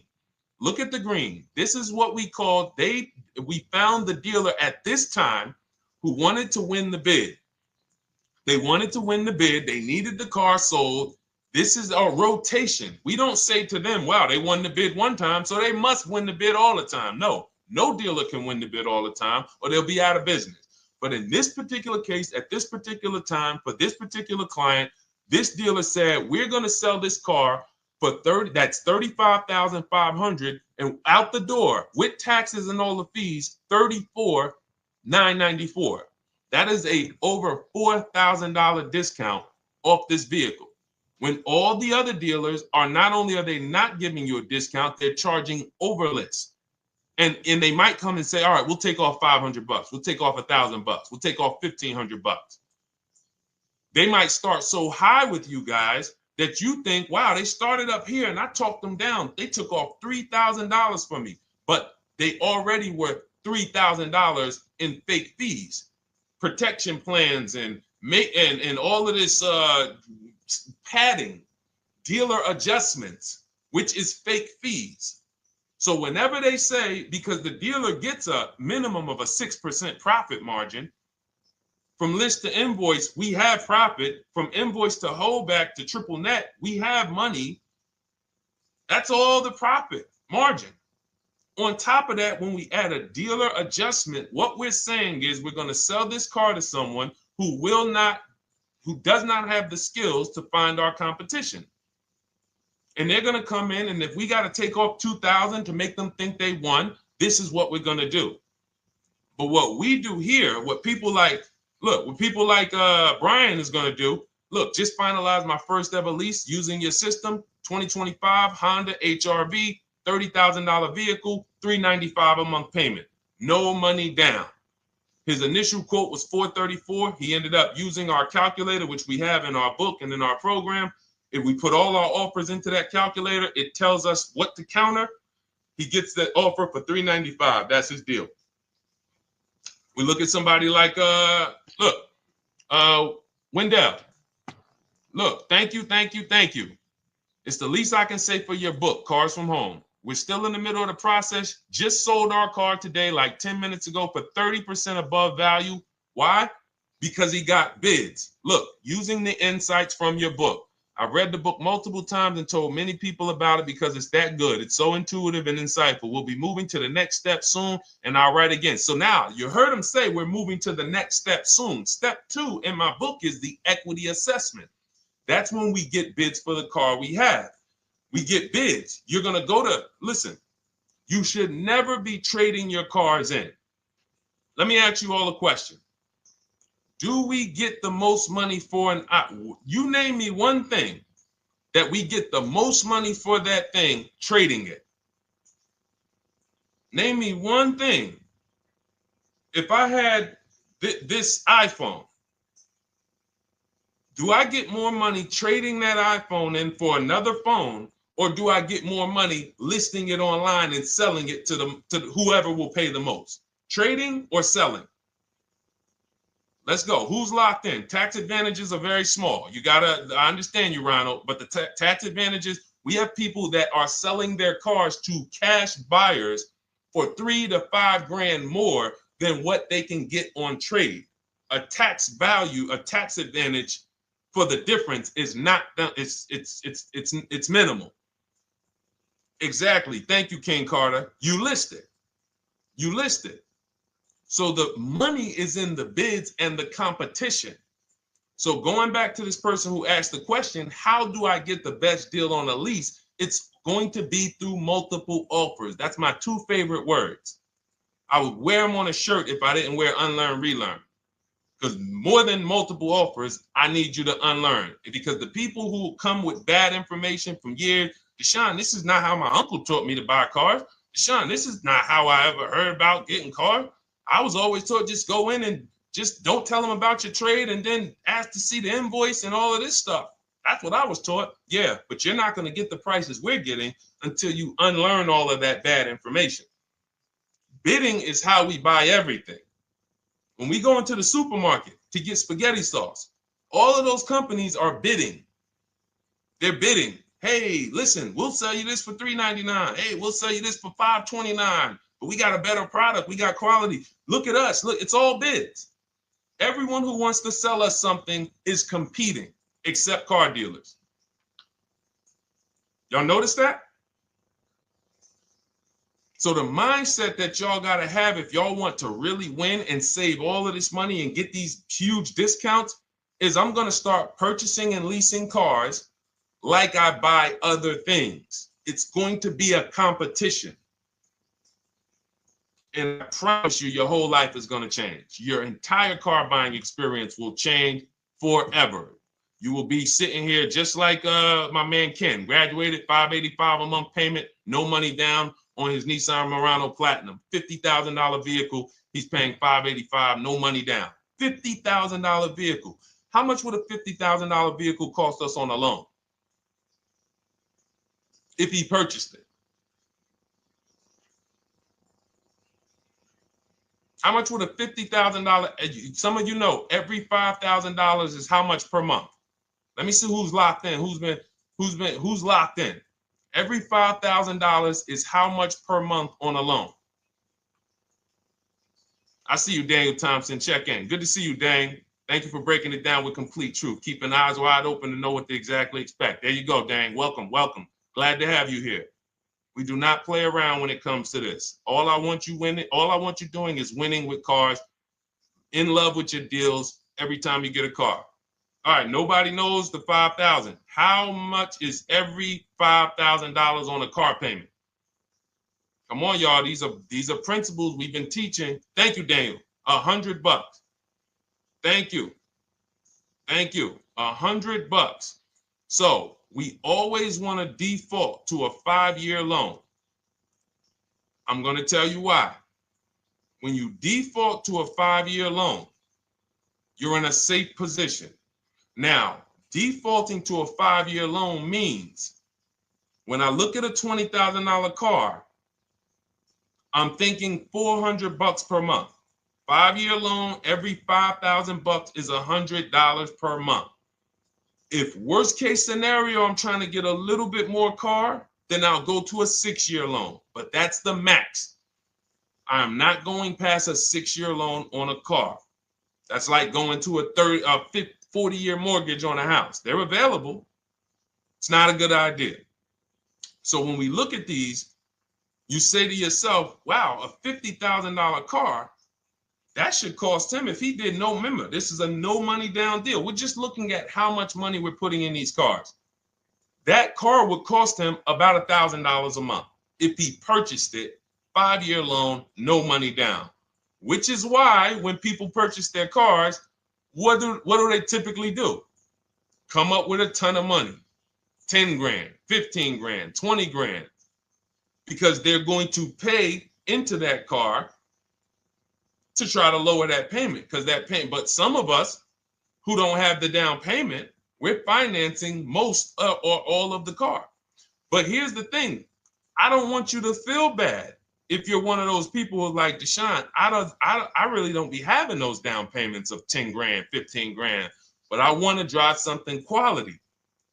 Exactly, I hear you. Here's the bad part about the people who are putting 15 grand down on their cars, but they're breaking the 8-year rule.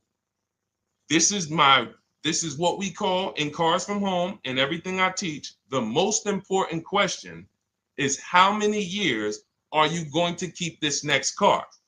If it's not 8, then we don't purchase those cars, because here's what happens with people who go into their bank account, slap $15,000 down in a car, and don't keep the cars 8 years. And if anybody's willing to be honest, they will confirm this right here on the stream. When they go to replace that car in 3 years or 4 years, they literally have a little bit of equity. Maybe they're just breaking even. They're not getting that 15 grand back. It's gone.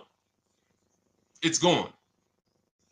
Anyone who puts 10 grand down on a car and then comes back in 3 years, 4 years, all right, I had the car 4 years, 5, listen, I'm going to switch this thing up. They still have a payment. They are barely breaking even. Meanwhile, their payment was 400 or 500, almost double what it would have been if they leased a car, got a below market lease, and they drove a car, no warranty after 3 years. They're driving an inferior product. So if it sounds like I'm here to destroy people from purchasing who are not keeping their cars long term, that is the goal. Because as long as you are buying cars that you're not keeping 8 years and you buy them, you turn around and you replace them, you are going to continue to spend way more money than people getting below market leases like Ken and like a lot of other people I'm going to show you on the stream. Lots of other people. Look, dealer American Senior Benefits Plan. He's enrolled with us under his company name. Dealer MSRP on this car was $36,300. 2025 Kia Sport X line. MSR boom 561. Monthly payment is $400. Use the system back and forth. Got $400 a month on a 2025 $36,000 car. Once we put our taxes and fees in that would be a $700+ payment. $700 payment. He's paying $400. And y'all wonder why people are losing cars. $300 more per month to drive the same car? It's ridiculous. Imagine somebody like you, when you learn, now you're pulling up. I'm going to tell y'all one more story, and then we'll go into some more questions, because you might not remember what I'm saying. So those of you who have the book, you got this for the rest of your life. But you will remember, hopefully, a story. I'll tell you about my neighbor. So my neighbor finds out that I'm into this car business and that I educate. And he said, hey, Deshone, I was watching some of your videos and I come across this 8-year rule that you teach. And his wife had actually had a Kia Telluride. Popular vehicles, probably been one of the most popular SUVs, that the Palisade, since 2007, 2019. Super popular vehicles. People were charging $5,000 over sticker for them during the pandemic. People were paying it. We were getting them at discounts. Now, his wife totals the truck. She has an accident, totals the truck. She's fine. Truck is totaled. He was financing it. He said, Deshone, I see this 8-year rule thing, man, and I don't keep my cars 8 years. I said, okay. He said, so I'm thinking I should, like, you're saying I should be shopping for a lease on my next one. I said, exactly. I said, make sure you get multiple offers, because if you just walk in and say, hey, work me up a lease, they'll give you the same payment you had on the purchase. And then they'll tell you something ridiculous that they want you to believe, like, hey, the lease is the same price as the purchase, so you might as well just purchase it. And people believe this stuff. Now, I said, you get multiple offers, stay at home. He calls me, he says, Deshone, I got the new version of the Telluride, new. I'm paying $479 a month. He's $497, and then he said, I think he put down like $1,000, bring it down to $479. $497. He was just paying $800. Do you think anyone can tell him anything about leasing? He's pulling up in the same exact truck. In fact, the newer version. He knows he wasn't going to keep the car long term anyway. He's not going to pay it off and then keep the car and have a paid off Kia Telluride for 10 years. That's not what he does. He keeps them 3 years, 5 years, 7 years, and then he replaces them. So why is he paying $800 a month for years, no warranty, when he could be driving brand new ones for $497 a month, problem free? But as I said, some people are determined to pay more. But the people who, once you get this leasing thing, if you're not keeping your cars, it will change your life. Now, again, I got a car I'm purchasing, we're keeping it. Anything you are buying, keeping 8 years, forget about leasing. It shouldn't be a thing. Who keeps their cars more than 8 years? Let us know. You're an 8+ year person, let us know. In fact, I don't even want to ask, who has a car right now that they've had more than 8 years? And then we'll answer. I want to get Kathy's question too. And then let's get some purchase questions. Let's get some used car questions. Let's get some bank financing questions. We do it all here. But one of the most misunderstood subjects is this leasing thing, and it is costing you guys thousands of dollars every year. And you're driving old cars with no warranties, paying high payments on them because somebody told you you should be purchasing cars. I'm here to tell you they owe you money. They owe you money.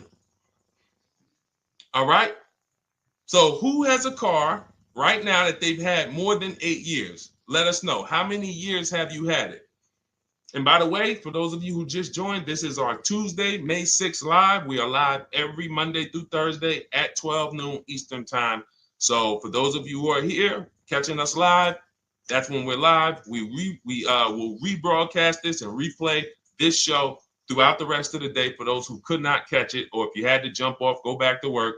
You're like, oh, I got to go back to work. You can catch it on the replay throughout the day.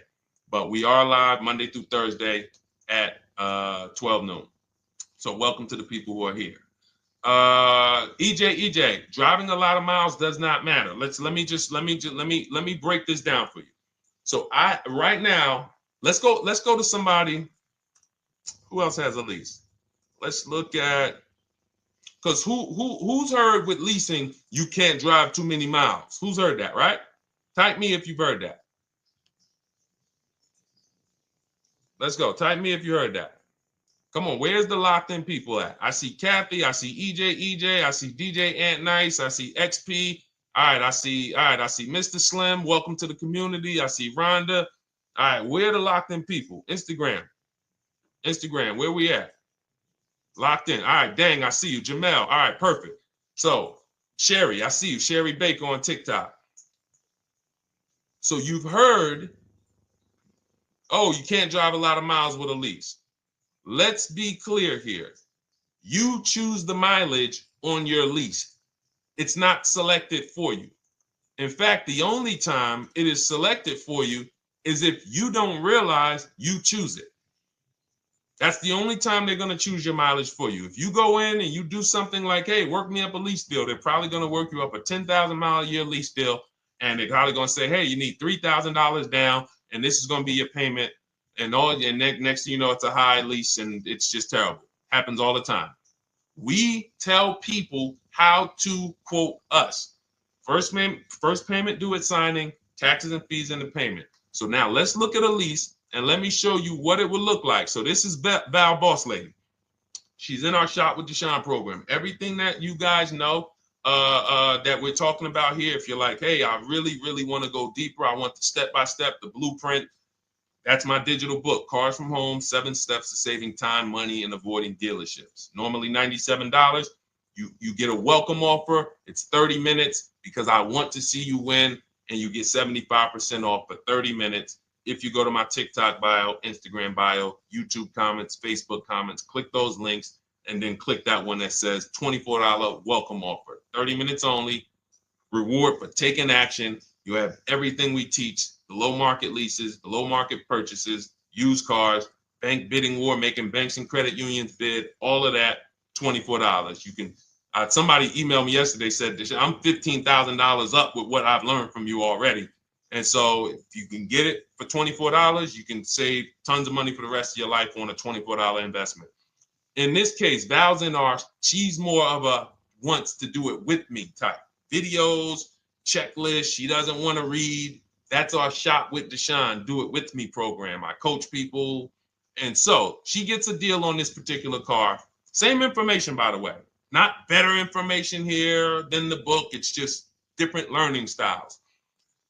So she gets a $51,000 electric vehicle, 2025, beautiful vehicle. She's paying 1.16. So her payment on this car, on this $51,000 car, let's continue to make sure we understand the price of these cars. $51,000 car, her payment is $591. No money down. Now, some of you might say, wow, if I got $591, I'd probably put like $3,000 down, bring it down to $499. You could do that. That's how we can do. We can do that because she already got an incredible deal. Then we're just determining how we want to structure our payment. And thank you for everybody sending me gifts. I appreciate you. Thank you for all the badges. I don't take it for granted. And thank you for everyone who's hit the like button. Those of you who are double tapping the screen. Every time you hit something on TikTok, you like it, you double tap the screen, you keep running those likes up. We appreciate you. It does matter. It helps spread the word. So let's say Val wanted, she's a high mileage driver like EJ. Let's say, EJ, how many miles per year do you drive? 20,000, 25,000? Let us know. I'm gonna show you why. In my book, I have 2 strategies for high mileage drivers. I'll tell it to you guys right now. How many miles a year do you drive, EJ? 25,000, 20,000? Those are both high. Let us know. Or if anybody, else, because, anybody else who's a high mileage driver, let us know. How many miles? 26. All right. Thank you, EJ. So let's just round that to 25 for now. Let's just round that to 25. So let's say instead of her $591 payment for a $51,000 car, now you could shop for a $30,000 car and you can have a 1% payment. If it was, a similar deal, you'd be paying $300 a month. In her case, she has a $51,000 car. She probably wanted a nice SUV that looks beautiful, that some other people are paying $1,000 a month for. She's paying $591. But if she wanted to bump it up to 15,000 miles a year, she'd be paying another $30 more per month. She'd be paying $620. Now, if she wanted to bump it up to 20,000 miles per year, she'd be paying probably another $80-90 per month. So she'd probably be paying $700 to drive 20,000 miles per year. Now, let me tell you guys, because some of you guys who are like, yo, man, those payments are high. We're talking about $50,000 cars here. So if you were shopping for a $30,000 car or $35,000 car, naturally, if we took the same exact numbers, let's take a $35,000 car, 1.16 lease. That's a 406 payment, probably $399. So now, in order to go, and let's say you're a high mileage driver, just like EJ, you want to add another 15,000 miles to your lease. You're probably going from 400 to 550 or 575. But you have all the mileage you need. And here's the beautiful thing about that. If I'm paying $175 more per month, but I get all the mileage I want, and when I drop this thing off, I get a new one, I don't have to worry about negative equity, and I put no money down. That is way better than what most people are doing out here, what everyone's doing. Because I'm gonna tell you what most high mileage drivers do who don't put money down. They will go in, buy a car, take a super long loan, 6 years, 7 years, just so they could afford the payment. Now, here's what happens. They drive the car, they put 25,000 miles a year on it. They come back in 3 years or 4 years, and they say, wow, I got 100,000 miles on this thing already. Let me go and swap out the car. What situation are they in at that point, guys? You put 100, you got a 6-year loan, average loan. You drove 25,000 miles per year. You put 100,000 miles on the car in 4 years. You come back, you still have 2 years of payments left. 15 grand negative equity. I used to see it all the time. Thank you, I am rich. Locked in on Instagram. I see you. Locked in. See it all the time. Every car salesman who has dealt with a normal 25,000 mile high mileage driver that does not keep their cars sees it all the time. They come in, yo, man, what you do for a living? Man, yeah, I do DoorDash, I do Uber. Oh man, I work in sales. You know, I'm on the road a lot. You know, I'm here. You know, all right, I want to replace this thing. I got like 110,000 on it. Okay, you still got a loan on it? Yeah. All right, we already know you got negative equity. Then we appraise the car. All right, the car's worth like 7,000. How much you owe? Man, you owe 19,000. All right, well, what can I do? Can you get me into something? Roll that loss all the way over. On top of that, you finance the car, so your payment is high. You finance the whole car, so you're paying a high payment compared to if you had leased, just literally shop for your leases, added your miles to the lease that you needed. You're paying $175 more per month. You got a brand new car. And I'm going to tell you, I did not make this up. I learned this from someone. A lot of what I'm teaching you, I learned from my clients when I was in the dealership. This guy, I worked at Hyundai for six weeks. Man, this dealership, the owners got indicted. I got out of there. Way before the owner got indicted. It just had straight up highway vibes, like the worst you could ever imagine. As I was in there for 6 weeks, I was a manager. I enjoyed being a manager. We did a lot of deals in my department in 6 weeks. But I said, I am out of this place. Anyway. But I learned something very valuable there. We had a client a customer was returning his lease on his Hyundai Sonata. Guy comes and I'm grounding the lease. I'm doing the paperwork for him. He has 72,000 miles on the car. 72,000 miles. I said, how the heck? I said, you lease this? He said, yeah, I always lease. That's all I do. He said, I used to buy my cars every single time I came. I had to put large down payments, 10 grand, and then I'm still having negative equity when I come to trade it in. I'm having high payments. It's ridiculous. I looked at his payment, and let's say the average payment for a good deal on a Sonata at that time was $300, $325, whatever it was.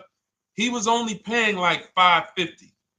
He was only paying like $150, $175 more per month. He had a 25,000 mile a year lease. And that's what he did. I drive these cars. I'm on the road. Boom, boom, boom. I change my tires. I do my maintenance. 3 years. It's a fixed cost. There's no variable cost. I don't have any surprises. I'm not getting hit with a negative equity bill that I got to transfer, which means when I transfer my negative equity, I get less car on the next transaction. Because if I got to bring over 15 grand of negative equity, that's probably 300 a month that I'm paying for my old car when I get my new car. So if my new car was 400 a month, but my negative equity is another 300 a month, I'm getting less car for my money because now I got to take all those losses and bring them over to my new car. This is high mileage drivers and people who don't understand leasing. That's why you're losing so much money. And when you just flip the switch and realize Deshone is not talking to me emotionally, I am not talking to you about never do this, never do this, like these other people who say this, do this. This is how you buy a car. They never talk numbers. Y'all notice that? You notice that, right? You never hear them talk numbers. It's always never do this, always do this. This is the worst way to do this. This is the most expensive way to do this. This costs you the most money. They never talk numbers, though. That's why everything I do is to show you the numbers. Thousands of transactions since 2006 in the car business, helping people the last 4 years all around the country. This is the numbers that they might not understand. So if you're not keeping your car 8 years, it does not matter if you drive 20,000 miles a year, 25,000. You should be looking at a high mileage lease. Or my second strategy for high mileage drivers is this, because some of you want a nice car. This is for my people who you're like, man, Deshone, I'm on the road. I got my car that I do my work in. I kind of, slep it around. I don't really want to lease something and then put, that wear on it. I got stuff. I'm throwing bags in the back, whatever it may be. There's a strategy we created called 2 cars, 1 payment. And what will happen is your first car will be a purchase. And if you have an existing car, you're going to keep that. So let's say you have a car now, you're driving a lot of miles, you're doing your 25,000 miles a year. You pay that car off. You keep that car, and then you go and you lease you something nice, regular mileage. So you might get a 12,000 mile a year lease, and then you drive 12,000 in your mileage car, 12,000 on your nice car. Because some people are like, I want a car that I could, when I need to go somewhere nice, this is what I want to drive. When I'm with my family, this is what I want to drive. But when I go to work 5 days a week, I'm going to drive my mileage car, 3 or 4 of those days, and then I'll take the lease maybe 1 of those days, and I'm splitting the mileage. You still have 1 payment. It's low. And then every couple years, you replace the mileage car or you replace the lease car, and depending on when the lease is up. But you want to keep that, and that mileage car should be something that will last. Ideally, something that you can get 200, 300,000 miles a year out of that car. Because that's what that car is there for. Man, I'm hopping in this thing, man. Oh, transmission went out at 170,000 miles. Go get you a rebuilt transmission. Boom, boom, drop it in there for $2 grand. Get another 80,000 miles out of that car, but you still got your lease car, and you're just splitting the mileage. Both of those are short-term strategies for high mileage drivers. That is not for long-term people. If you're a long-term person, I keep my cars 8+ years. Forget about leasing. You should just be finding the best deal, below market purchase, keep the car, something you can keep for 8+ years. You can put 30,000 miles a year on a car 8 years in a row. If you get the right car, and in 8 years, you got 240,000 miles, and then you replace it. Forget about leasing. This is only for you guys not keeping your cars 8 years. You're getting killed on depreciation. You're paying tons of money. This is you are the people who should be leasing. Okay? So everything we're talking about this is the Cars from Home system. We teach this. I'm not freestyling this. This is in my book, digital book, Cars from Home, 7 Steps to Saving Time, Money, and Avoiding Dealerships. We have two strategies for high mileage short-term drivers, 1 strategy for high mileage long-term drivers. And so if you want your copy, you can get it for 75% off. That's our welcome offer to you. As a 30 minutes. Welcome. Thanks for being here. I want to reward you. If you want everything we teach in a step-by-step way, go grab your digital copy. It's in my TikTok bio. It's in my Instagram bio. Click those links. We also got a link in the YouTube comments and the Facebook comments. Grab your copy and make sure as soon as you purchase, screenshot the thank you page. You're going to see thank you for your purchase. screenshot this page because it has my support team's email on there. And then there's a link for you to open the book right there. You can save it right to your computer or right to your phone. Okay, but and we also have a special for those of you who are like Deshone. What about that, video checklist and coaching program? That's lifetime access to my video checklist. You're like, maybe Deshone, I don't really read. I like step-by-step videos. And also, I want to be in your Facebook group. We have 1,600 people before you that are in that group, 2,300 people that are shopping with us that have a lifetime access to our video checklist.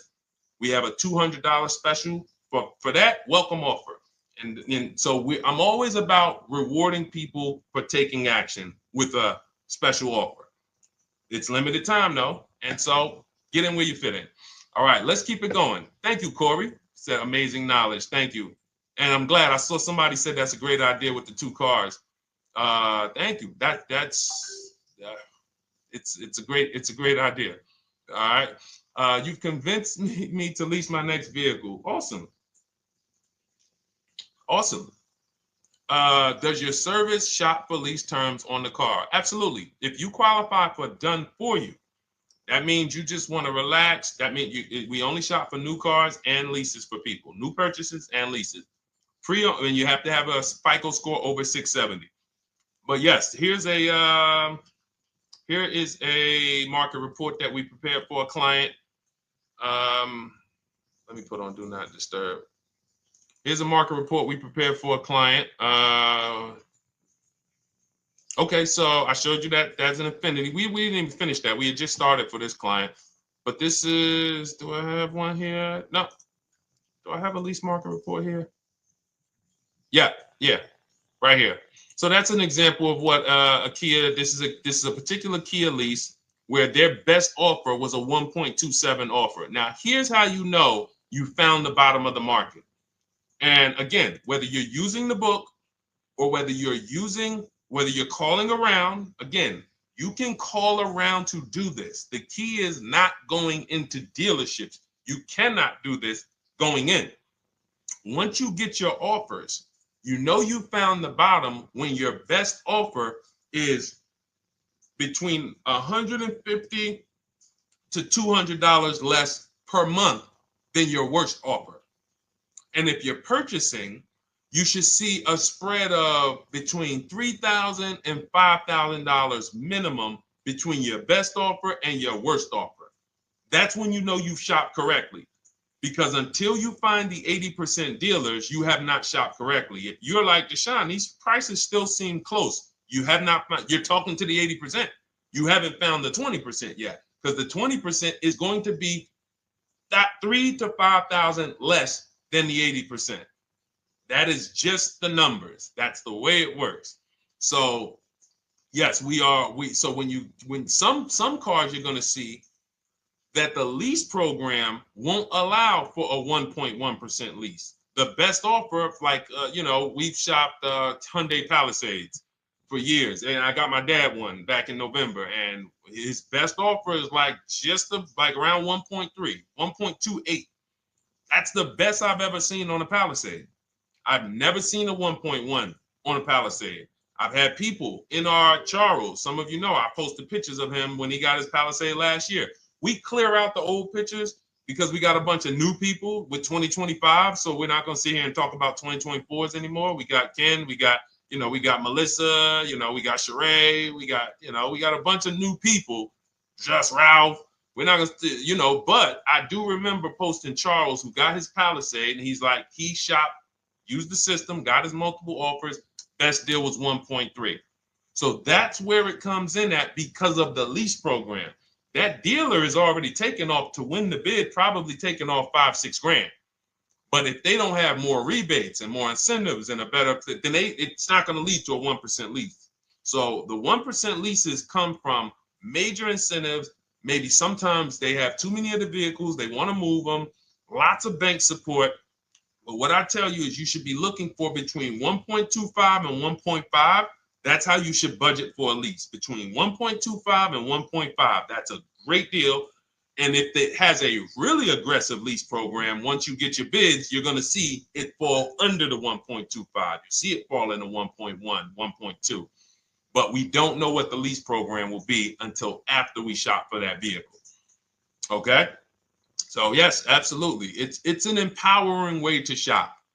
It's also fun because you can see, man, I'm not begging anymore. Like these people are like, please do business with me. Please do business with me. And then you start to feel bad for everybody who's still in those dealerships doing it the old way because they're talking to the 80%. There's no way they can win. They don't even know there is an 80% to realize that's who they're talking to. So when the dealer says, all right, I'll take off $4,000, they're like, wow, I won. Man, the dealer took off $4,000. But if they saw the whole market, they would understand that that dealer actually is overpriced by $7,000, $10,000. So taking off the $4,000 means nothing. It's just sad. It's a sad thing. And that's why I spend my time trying to convert you guys from negotiating one-to-one to getting multiple offers so that you can see for yourself. All right. Thank you, Julie, name Richardson. Thank you for sharing. XP got the number 2 gifted badge. Forgive me because I don't really know what that means, but I just know that's what it's saying. So I appreciate it. Thank you, Corey22. Sherry Baker, thank you so much. Number 1 gifted badge. All right, let's go to some more questions. We got some more questions. Dolan, I'm sure you got a lot of them. And what I'm going to do for the rest of the broadcast is just try to do rapid fire questions and answers. Okay. And if you guys want me to go deeper on any particular subject, then just feel free to say, hey, could you go deeper on that? How do you get a car loan with bad credit? Well, we have a resource. It's not our company. We have nothing to do with them. But we always try to stay up to speed on who's financing people with bad credit, because the goal is you don't want a dealer controlling your financing. Somebody just came up to me. He's a neighbor. He's like, aren't you in the car business? I said, well, yes and no. He's like, well, listen, I got a connected Acura. Anybody you send me, they get anybody approved, I'll give you $1,000. I said, okay, cool. Thanks for the information. For them to give me $1,000 just for sending the customer, and he's also a middleman, he's not a salesman, how much money are they making on the customers? If they're going to give me $1,000 just for sending someone with bad credit to them, how much are they making on the deal? Arms Reach, congratulations. Just got my book. You use it when, please send me your email testimonial. Well, as you use it, just as you do your equity assess, everything, email me. Congratulations. How much are they making? We can imagine, right? If they're giving me $1,000 just for bringing them the customer. So this is what happens when you let the dealership control the loan. Because why do we separate? All right, I'm gonna break something down I call the 3 pillars of great car deals. Three pillars. You can't get a great car deal without maximizing each pillar. And some of y'all that have been with us for 3 years, y'all already know the 3 pillars. First, who you buy your car from. Second, who you get your loan from. Third, who you sell your old car to. That's 3 separate transactions. The car business has trained you guys to give them all 3. All 3. The car business has trained you guys to give them 3 transactions. Anytime you purchase the car, who's done this? Be honest. Purchased the car from a dealership, sold them your old car, in which case you call it a trade, and they got you your loan. Who's done this? 3 transactions in one. Why do we know these are 3 transactions? One, there's competition. People want to buy your car. It's okay, Corey. That's that. Thank you for being honest. That's how we change. The reason why we know that these are 3 transactions because there's people who want to compete in every one of them. There are people who want to buy your car. That's why step 2 in our book, we never trade. We get offers from CarMax, Driveway, Carvana, AutoNation, Car Gurus, Kelly's Blue Book Instant Cash Offer. It's a bid. We just had someone sell their lease. Miss Hickman, she sold her lease, made $4,700 selling her lease. CarMax won the bid. Drove the car for 3 years, had equity. She dropped her lease off. They gave her $4,700. Won the bid. That's one pillar. Second, who I'm going to get my loan from if I'm getting a loan. Those of you who are paying cash or leasing, this is not a pillar. But we need to bid out our loan. We had a great talk yesterday on our show yesterday where I asked, who do you guys get your loans from? Most people said the bank, the credit union, the dealership. One person said the right answer, whoever gives me the best APR. That's the right answer. And then we have who we buy our car from. There's banks and credit unions that want to compete for our loan. There's multiple dealers who want to compete to sell us a car. So we can't get a great deal until we have bid out each pillar. And that's why when we have bad credit, if we let the dealer now control, this dealer has a car. We didn't bid out that car to find out, is it a great price? Now they're also giving me the loan and they're charging me 25%. We didn't bid that out to see, is that the best loan I could get, even with my bad credit? Is that the best loan I can get? So the key, what you want to do first, if you have bad credit, is I'm online looking for anyone who will finance me with bad credit separate from the dealer. I'm not going to Carvana.com and saying, hey, you can get a car with us you can get a loan with us as long as you buy a car from us. You're mixing the transactions. You're taking away my ability to get bids. I'm finding someone you should check out. There's a resource. Oh my goodness, what's the name of the company? It's in my book, but I want to give it to you. Goodness, it's slipping my mind right now. Send me an email or a DM, because here's the thing. If you use just that part and get the loan funded, but you don't know how to bid out everything else and structure your transactions, and are you keeping the car 8 years? Because if you're not keeping the car 8 years and you're like, Deshone, I hear you talking about leasing. I'm not keeping my car 8 years, but my credit's not good. The only purpose, if you telling me that I could be driving brand new cars for cents on the dollar, but I don't qualify right now, this car that I'm going to get is to set me up. So I'm not going to get a $30,000 car. I'm going to get me a $12,000 car, $10,000 car, the cheapest car I can get a loan on, so I can establish a payment history. And once I establish a 2-year payment history, yeah, I'm going to drive a car less than what I could drive. I got the money. I could afford more than this. But you're not setting yourself up for the right transaction. You should be setting yourself up and saying, all right, I'm going to sacrifice with this car, drive something that I know this is not my ideal car, but I'm going to build 2 years of payment history. So when I go and I swap into my lease in 2 years, I'm out with a brand new car. I'm paying cents on the dollar, and I won.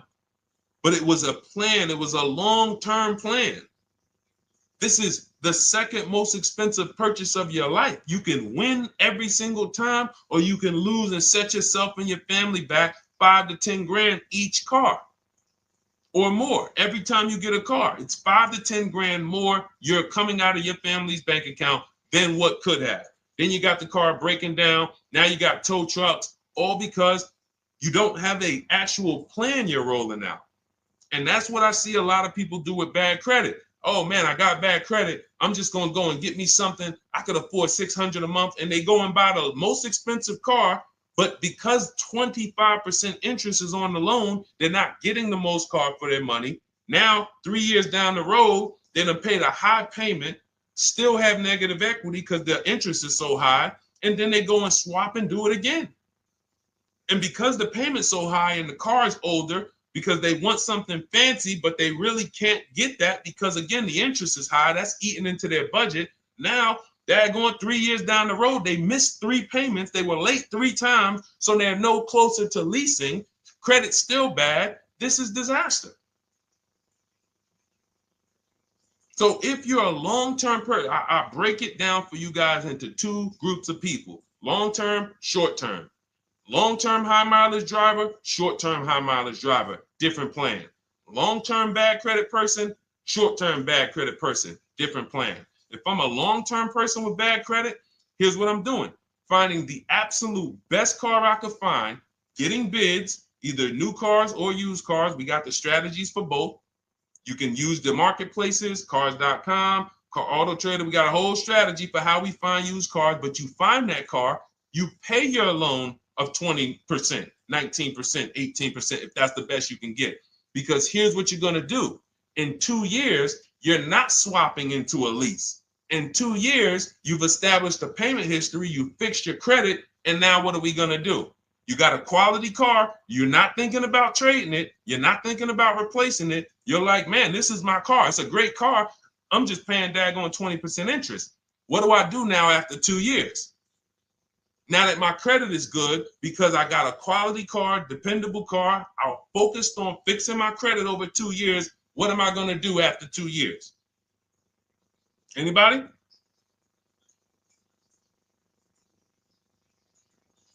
Thank you, Arms Reach. Refinancing the car. Exactly. Exactly. So that's the bad credit long-term strategy. Great car, dependable car, car's not going to break. This car is going to last me 10 years. Right now, when I bought it, 20% interest rate. That was where my credit was. But I worked on my credit. Boom. I'm a 690 now. I'm a 720 now. I'm refinancing that into a short-term, into a shorter-term loan, and I won. Pay this thing off, and I'm going to keep it. Nothing to talk about leasing. Leasing only comes into play where the 8-year rule is concerned. I'm not keeping this next car 8 years. I should be setting myself up to lease, or I should be leasing. That's how I'm going to save the most money, keep the most money in my bank account, have the best car. Not even close. Not even close. All the wins for the purchasers are after 8 years. People who are like, man, Deshone, I got a car, man. I had this thing 12 years, man. It's been paid off for 6 years. I ain't had a payment. I love it. Long-term purchaser. You won. You won. Who's in that situation? Who has a car outside that they've had for more than a decade? Paid off. You can give it to your son. You can give it to your daughter. It's an extra car. That's purchasing. That's the wins. That's what we call the reward stage of purchasing. But you got to get there. All right. All right, let's go. A lot more questions. We got probably another 20 minutes we'll stay on, so let's keep it moving. But again, Lend Buzz, that's the company. Lend, Lendbuzz. They started, I started seeing them about 18 months, 2 years ago, and they were loaning to people with, international students, people who didn't have credit. You want to try to find a place that will fund you independent of the dealership. That is what your goal is at all times. Independent of the dealership. Here, you qualify based on your income and your credit. You qualify for $18,000. Go find a car now. That is what you want. You don't want people mixing the bank loan with the car and two pillars that they are controlling. We're controlling the price of this car. We're controlling your interest rate. We don't want that. Yep, exactly, Cindy. For those who just joined, this is our Tuesday, May 6th live. We do these lives Monday through Thursday at 12 noon, so you can tell your friends, family. We wanted to now come up with a constant and consistent time where I can meet with you guys. If you don't have, if you can't stay the whole broadcast, we will replay these throughout the day because sometimes people got to jet back to work. They're watching us on the lunch break. You can catch up on the whole rest of the show throughout the day, all the way up until tomorrow, and then over the weekend, we'll play a whole compilation of all the shows for people who really want to dig in and hear all the questions that we answered throughout the week on, Monday through Thursday. But if you want to join us live, set your calendar, set an alarm, meet us on any channel. We're on TikTok, Instagram, Facebook, and YouTube on the Deshone the Auto Advisor channels, 12 noon, Monday through Thursday. All right. Let's go. Next question, Dolan. All right. What are your thoughts on purchasing used versus new? It's a great question, Kathy. For me, it's a matter of budget and values. It's only a matter of values if you can afford both. So if you can get everything you want in a new car for your budget, everything you want, everything that you need, and you can afford it in a new car, you have the option to choose both. So it becomes a matter of values. In my book, I teach, are you a person who's like, I want to reward myself. I only get a new car every decade. I'm going to keep this thing 10 years. I want the latest and greatest. Therefore, I'm going to shop and get the best offer, get me a below market purchase. Because y'all notice I always put in a caveat of a below market purchase, below market lease. That's all we're talking about here with Cars from Home. That's all we're talking about. You need to, every purchase you make or lease you get, you want it to be a below market lease or purchase. So now, if I could afford both, is it I'm going to reward myself with a new vehicle, or do I have these other values where I actually want to knock 20 to 30 to 40% off the price to get even more for my money? So that's really up to you if you can afford both. There's no right or wrong there.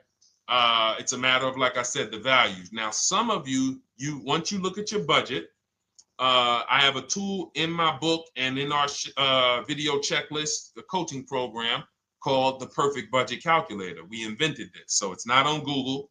You'll hear a lot of the stuff, almost nothing we teach. You're like, if you ever go to look for it, the 8-year rule. No one talks about it. We created it. This is our intellectual property that we created to teach you guys to create these boundaries, the rule of 72 and the 10th birthday, 1.5% rule for overpaying for leases. These are all things that are absolutely proprietary to Cars from Home. But one of them is this Perfect Budget Calculator. Sometimes when we're factoring budgets with most calculators, they don't include fees that we know dealers have. And I'm talking about legitimate fees, tax, documentation fee, motor vehicles. So we're putting our budgets together, but we always get caught out there. Who's had that happen? You got it all figured out. You get to the dealership, you bought the car, and they're like, well, what are you going to do with the fees? Because you got $3,000 in taxes and fees. And you're like, whoa, where'd that come from? Sometimes they're lying and sometimes it's legit. But none of these calculators factor in the fees and everything like that. So we created this Perfect Budget Calculator that does. But here's the thing. Once you find out what your budget is, even if you're budgeting with a normal calculator, just add a couple thousand to account for the taxes and the fees. But you might see, I can't get everything I want in a new car for this budget. Everything I need, I can't get for this $24,000, in which case I need to go and look for a pre-owned one. So that's why I said, in reference to your question, Kathy, what are my thoughts on purchasing used versus new? It's a matter of values and budget. Budget first, because budget will determine if you can afford both and get what you want. But if you can afford both and get what you want, then it's a matter of values. Okay? So again, everything we're going over is in my new digital book. It's called Cars from Home, 7 Steps to Saving Time, Money, and Avoiding Dealerships. It's 5-star rated. Thank you to everybody who has taken the time to rate it and review it on Goodreads.com. It means a lot. And we can't continue to get this information out without you guys. So we appreciate you. And you can get your copy instead of $97, you can get your copy for $24 as part of our welcome offer. So that's 75% off. If you go to my link in my TikTok bio, Instagram bio, the YouTube comments, and the Facebook comments, we have a link there for you guys. And you can grab it. It's a digital book, so you don't even have to wait. It'll be in your inbox by the time you jump off the stream. But make sure when you get it, you screenshot that thank you page, because it has my support team's email. Sometimes you may be rushing, you're trying to get back to the stream and you type your email in wrong. Also, as soon as you purchase, the link to open the book is right there. So it'll say open the book below. You can save it to your computer. but I would rather you get it for $24 than $97. Although we've sold a lot at $97 because people feel it's worth every dime. You're going to save thousands and thousands of dollars for the rest of your life using what's in the book. Your first transaction, you probably save $4,000 to $6,000 to $8,000 depending on the car. So $97 is great, but $24 is even better. All right. And for those of you who have a different learning style, you'll see in there, shop with Deshone. You're more of a do it with you person. Do it with me, Deshone. Okay. We have lifetime access to shop with Deshone, and I coach you personally for 6 months. So we jump on Zoom calls twice a month. And some of you who may qualify for done for you, just do it for me. If you qualify for that, we have a welcome special for that too of $300 off. So get in where you fit. And those of you who are new or you're like, Deshone, I like what you're talking about, but I still don't trust you. You can start with our free cheat sheets. So just start somewhere so that you can start to reinvent how you're car shopping. Magley, how are you? Oh man, of course I remember you. Following for years. You actually were following me from the time God blew me up on TikTok. That was 2021. So I absolutely remember you and I appreciate you. And yes, it's so good to see you. Absolutely. Absolutely good to see you. All right, Dolan, we got a couple more questions. We got time for a couple more. Let's try to go as fast as possible. The discount for the book is not working. It says time ran out. It's 30 minutes. I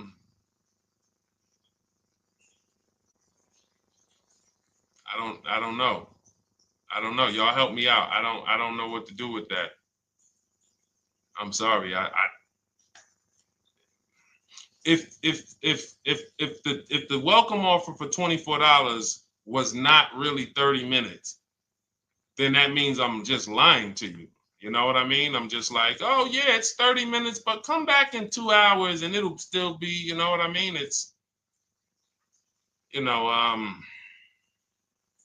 start with the cheat sheets. You know what I'm saying? Like start with the cheat sheets. Get yourself your free cheat sheets, and start there.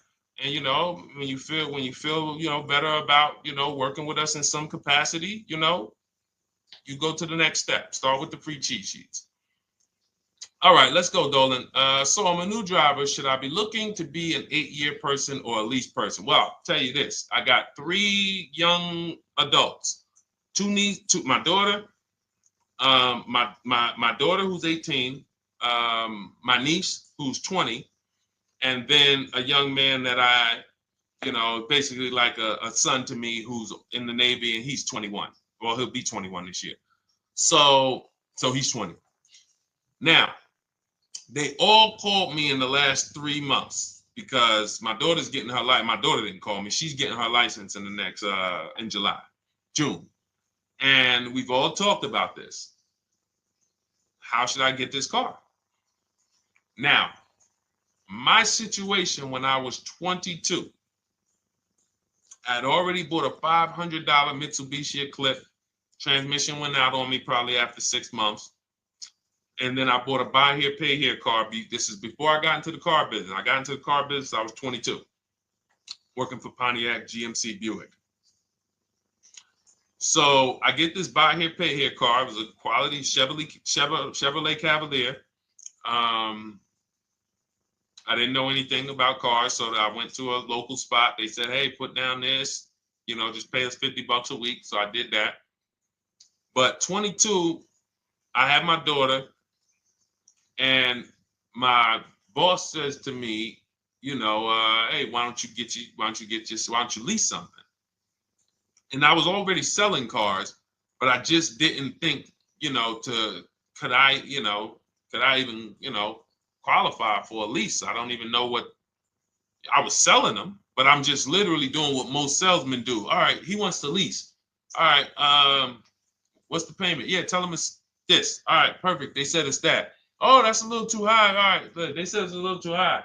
All right, so that's what I was doing. I didn't really understand anything. That's most car salesmen. So I end up getting a Pontiac G6. I'm 22. I paid $256 a month. Now, it would have been less, but I didn't get a tier 1 approval because I didn't have, I think my credit was like mid sixes at that point. And you know, you really want to be over 670 to get most of the tier 1 approvals. But it would only raise my payment maybe 25 bucks. Wasn't a lot. Now I'm 22. I'm driving a brand new 2007. It's still 2006. 2007. I'm pulling up, brand new car, full warranty, $256 a month. At the same time, I have a friend, got a vehicle, Toyota, financed it, went in. She had, you know, we had our, she had a young child, a little older than us, maybe 1 or 2 years older than us. And then she goes and she purchases a car. $500 a month. She didn't get ripped. That's what a $20,000, $22,000 car costs. She got a Corolla. $500 a month. We're 22. Plus insurance. This is enough to break a young person, young family. I'm paying $256. She's paying $500. That right there. When I tell people that story, it's amazing to me how many people will say, Deshone, when I got my first car, my parents took me out. We financed this car. We financed this. I was paying $400, $500, $600 a month. Whether the parents were paying some of it, or they were paying some of it, or they were paying all of it. Thank you, Kathy. Appreciate you sharing. So this is what all of them, all three, well, 2 of them. I don't know about the young man. Because his parents.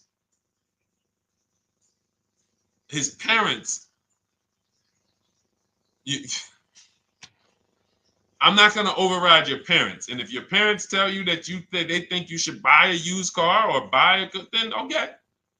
But I'm just telling you, when you see my daughter and you see my niece pull up in brand new cars and they have low payments and they don't have to worry about getting stranded on the road, hey, call the tow truck. Do we still have a warranty on this thing? So I would be telling, again, 8-year rule. Because if I've had young people in their early 20s who are like, I'm not even into cars. Like, I'm going to buy this and I'm going to keep this car. Like, I'll keep it 8, 10 years. I don't. And I've had some people who they know when they get a better job, when they move to this, they're going to start a family. They're probably not going to keep the car 8 years. So it still goes back to the 8-year rule. Always. Always.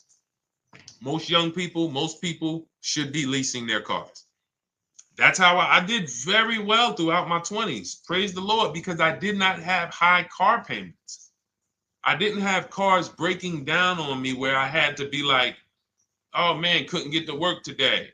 Not many 20-year-olds, 23-year-olds are keeping cars 8 years. So when you're putting them in used cars, you're really setting them up for failure in a lot of cases, compared to if they were just leasing, getting look, because some people be like, wow, are $300 car payments still out there? Oh yeah, they're still out there. Just you just are shopping for the right car. I know India had her look, Rosalie, she's in our Done With You video checklist and coaching program, like Cars from Home. She's, you know, this is our Facebook group she's commenting from. 3 vehicles she got, all for her sons, all of them. A Nissan Rogue, $399 a month. That's a $36,600 car. She got a Mazda CX-30. That's a $28,200 car. Payments $339 a month. $339 a month. And then she got a Mazda CX-50 for her other son, $40,000. On top, we haven't even talked about the equity and leases and selling leases and, you know, really maximizing the equity, because she said she got $6,700 selling 2 of the old leases. $6,700. Drove the cars for 3 years, had equity, bid it out, sold 2 of them, $6,700. You're probably like, Deshone, I didn't even know you could sell a lease. My question is, how much has that cost you? So when you're looking at investing in anything we're doing, be it my book, be it Shop with Deshone, our video checklist and coaching, be it our Done For You program. One thing that we do covers everything. Your first deal, if you're moving, you're gonna be like, shoot, I got everything I just invested back times 10. That's what we hold ourselves accountable to. Just her equity alone, she made $6,700 selling 2 cars. Didn't even know I could sell leases, and I just put $6,700 in my pocket selling 2 leases. Whoa. So $300 payments. Those would be perfect cars for young people. $339, that's with no money down. Imagine if she wanted to put another $2,500 down, bring the payment down to, $275. This is the way to be moving. And those of you who are getting this, are you getting this? If you're getting this, type some dollar signs. Who's getting this? Who's getting this? Type dollar signs in the chat. Who's getting it? Let's go. Who's locked in? All right. I see you, Mario. I see you, Dane. I see you, Terry Carter. I see you. Who's getting this? Who else is getting it? Who else is locked in?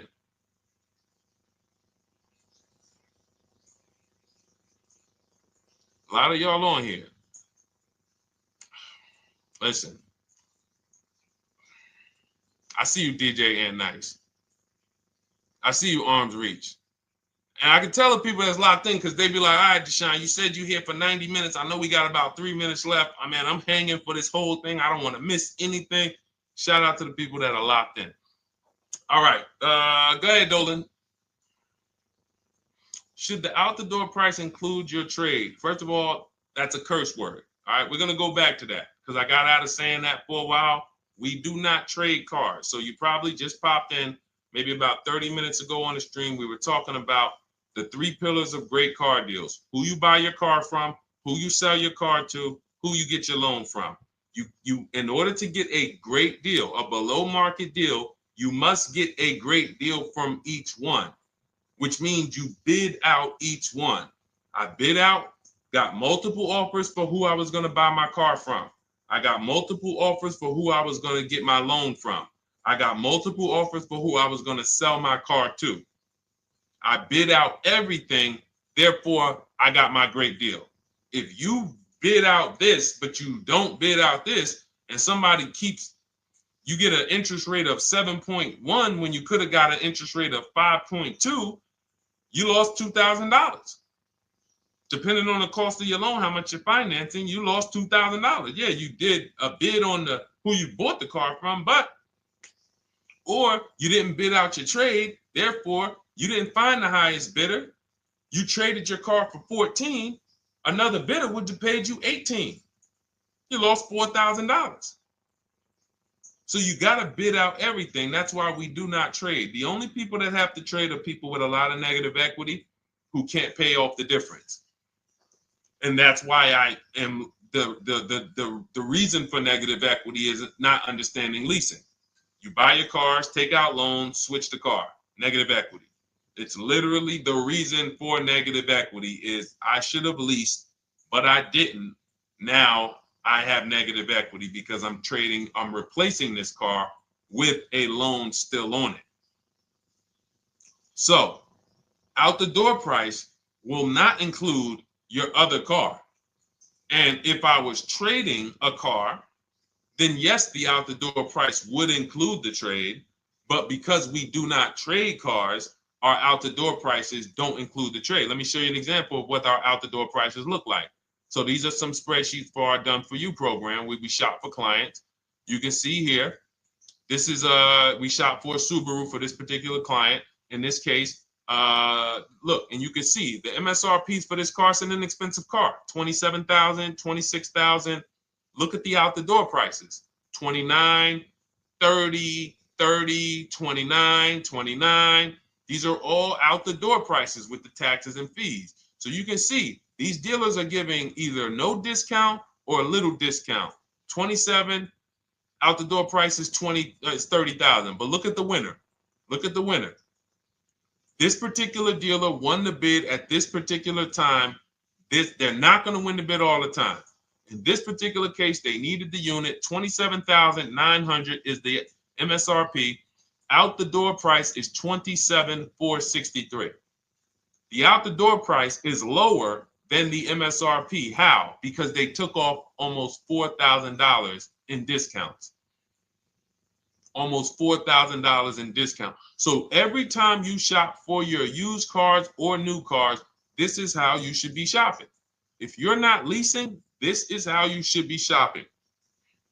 I'm getting multiple offers, out the door prices, comparing who gave me the best offer. Who gave me the best offer? Oh, look, Daniel Thompson said, D, I'm bidding out to sell my car and got a $4,000 swing from the lowest to the highest bid. This is the people who you listen. If I can bring them on and have them talk, they would be talking to y'all about how different this is. I didn't bring you here on a Tuesday afternoon, or you're not watching this. If you're watching the replay later on Tuesday, or maybe, Wednesday morning, we go live at 12 noon, Monday through Thursday. So we replay the show just for everyone who missed it. You can send all your friends, family, go to Deshone the Auto Advisor's pages, watch the replay from today's show. But they know this is, I didn't bring you here to talk to you about hundreds of dollars.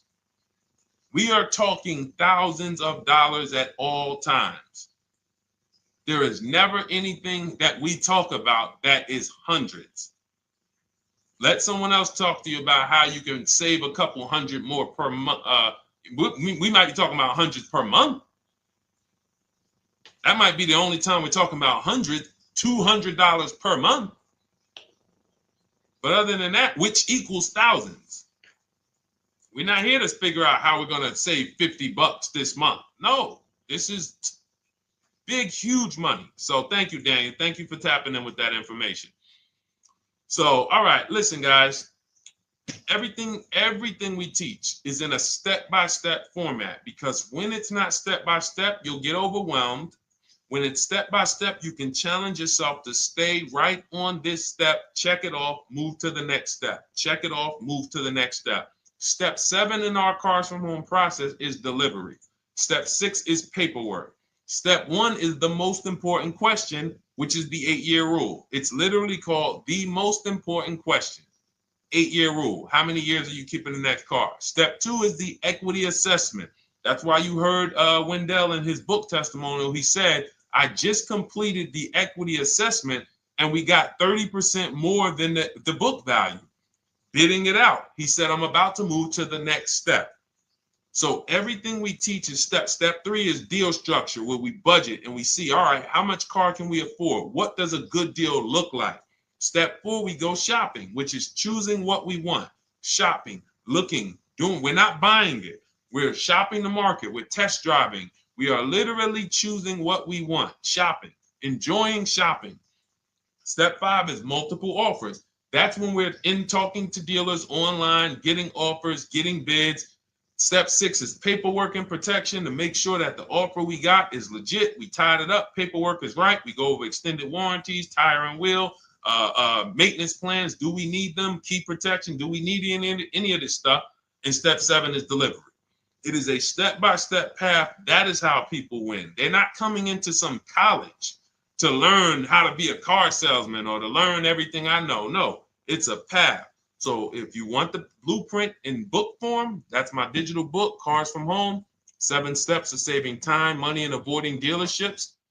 Normally $97, part of our 30-minute welcome offer. You can get yours for $24 in my TikTok bio, Instagram bio, the YouTube comments, and the Facebook comments.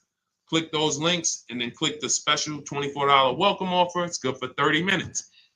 And you'll save 75%. If for those of you who are like, Deshone, what about that video checklist? That is our Shop Done With You program. Cars from Home, done with you. You get lifetime access to everything we teach, all our below market videos, and it's short videos. I want you guys getting cars in 90 minutes. 90 minutes. Not shopping. The shopping might take you longer. Deciding what you want, you might be doing that for 2 months.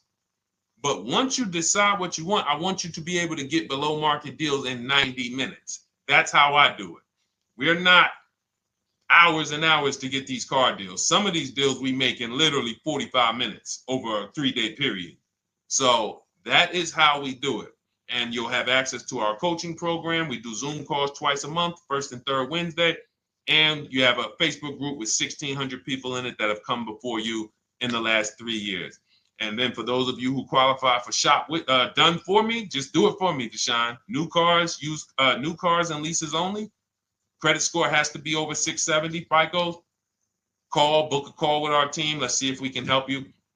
All of those have welcome specials. The book is 75% off welcome special. Shop with Deshone is $200 off welcome special for 48 hours. And done for you is $300 off for 72 hours. All welcome specials for people to say, all right, I'm taking action. I'm going to take advantage of a lower investment for taking action immediately. And for those of you who you're still new here, you're like, Deshone, I like the information, but I need to get, can I get some free advice first? Let me test out some free advice. You can, of course, go download our cheat sheets, and that's there as well. All of that is in the Cars from Home Toolkit. So always a pleasure. We will be back tomorrow, 12 noon. Please mark your calendars, tell your friends, bring a friend, and we'll continue to, we'll continue to do what we do and try to make sure you guys have everything you need to win every car you get. I want you sending pictures with the numbers. You know you've done it right when every car you get, you have pictures with the numbers. You know people who purchase cars all the time, all post their pictures. Hey, had to upgrade. Oh, just got this. Hey, had to treat myself. Oh, watch it now. But you never see the numbers because they really are not confident in the numbers. They don't want to talk about the numbers.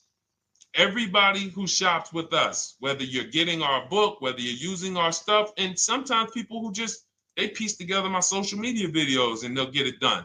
But they are sending the numbers. Look at what I paid for this car. Not only did I get a great car, but look at the deal I got on the car. That's when you know, all right, you understand this thing. All right, have a great day, y'all. See you tomorrow. And if you couldn't make the whole broadcast, feel free to watch the replay. We'll be replaying it throughout the day until tomorrow's show. All right, have a great day, y'all. Thank you. God bless you.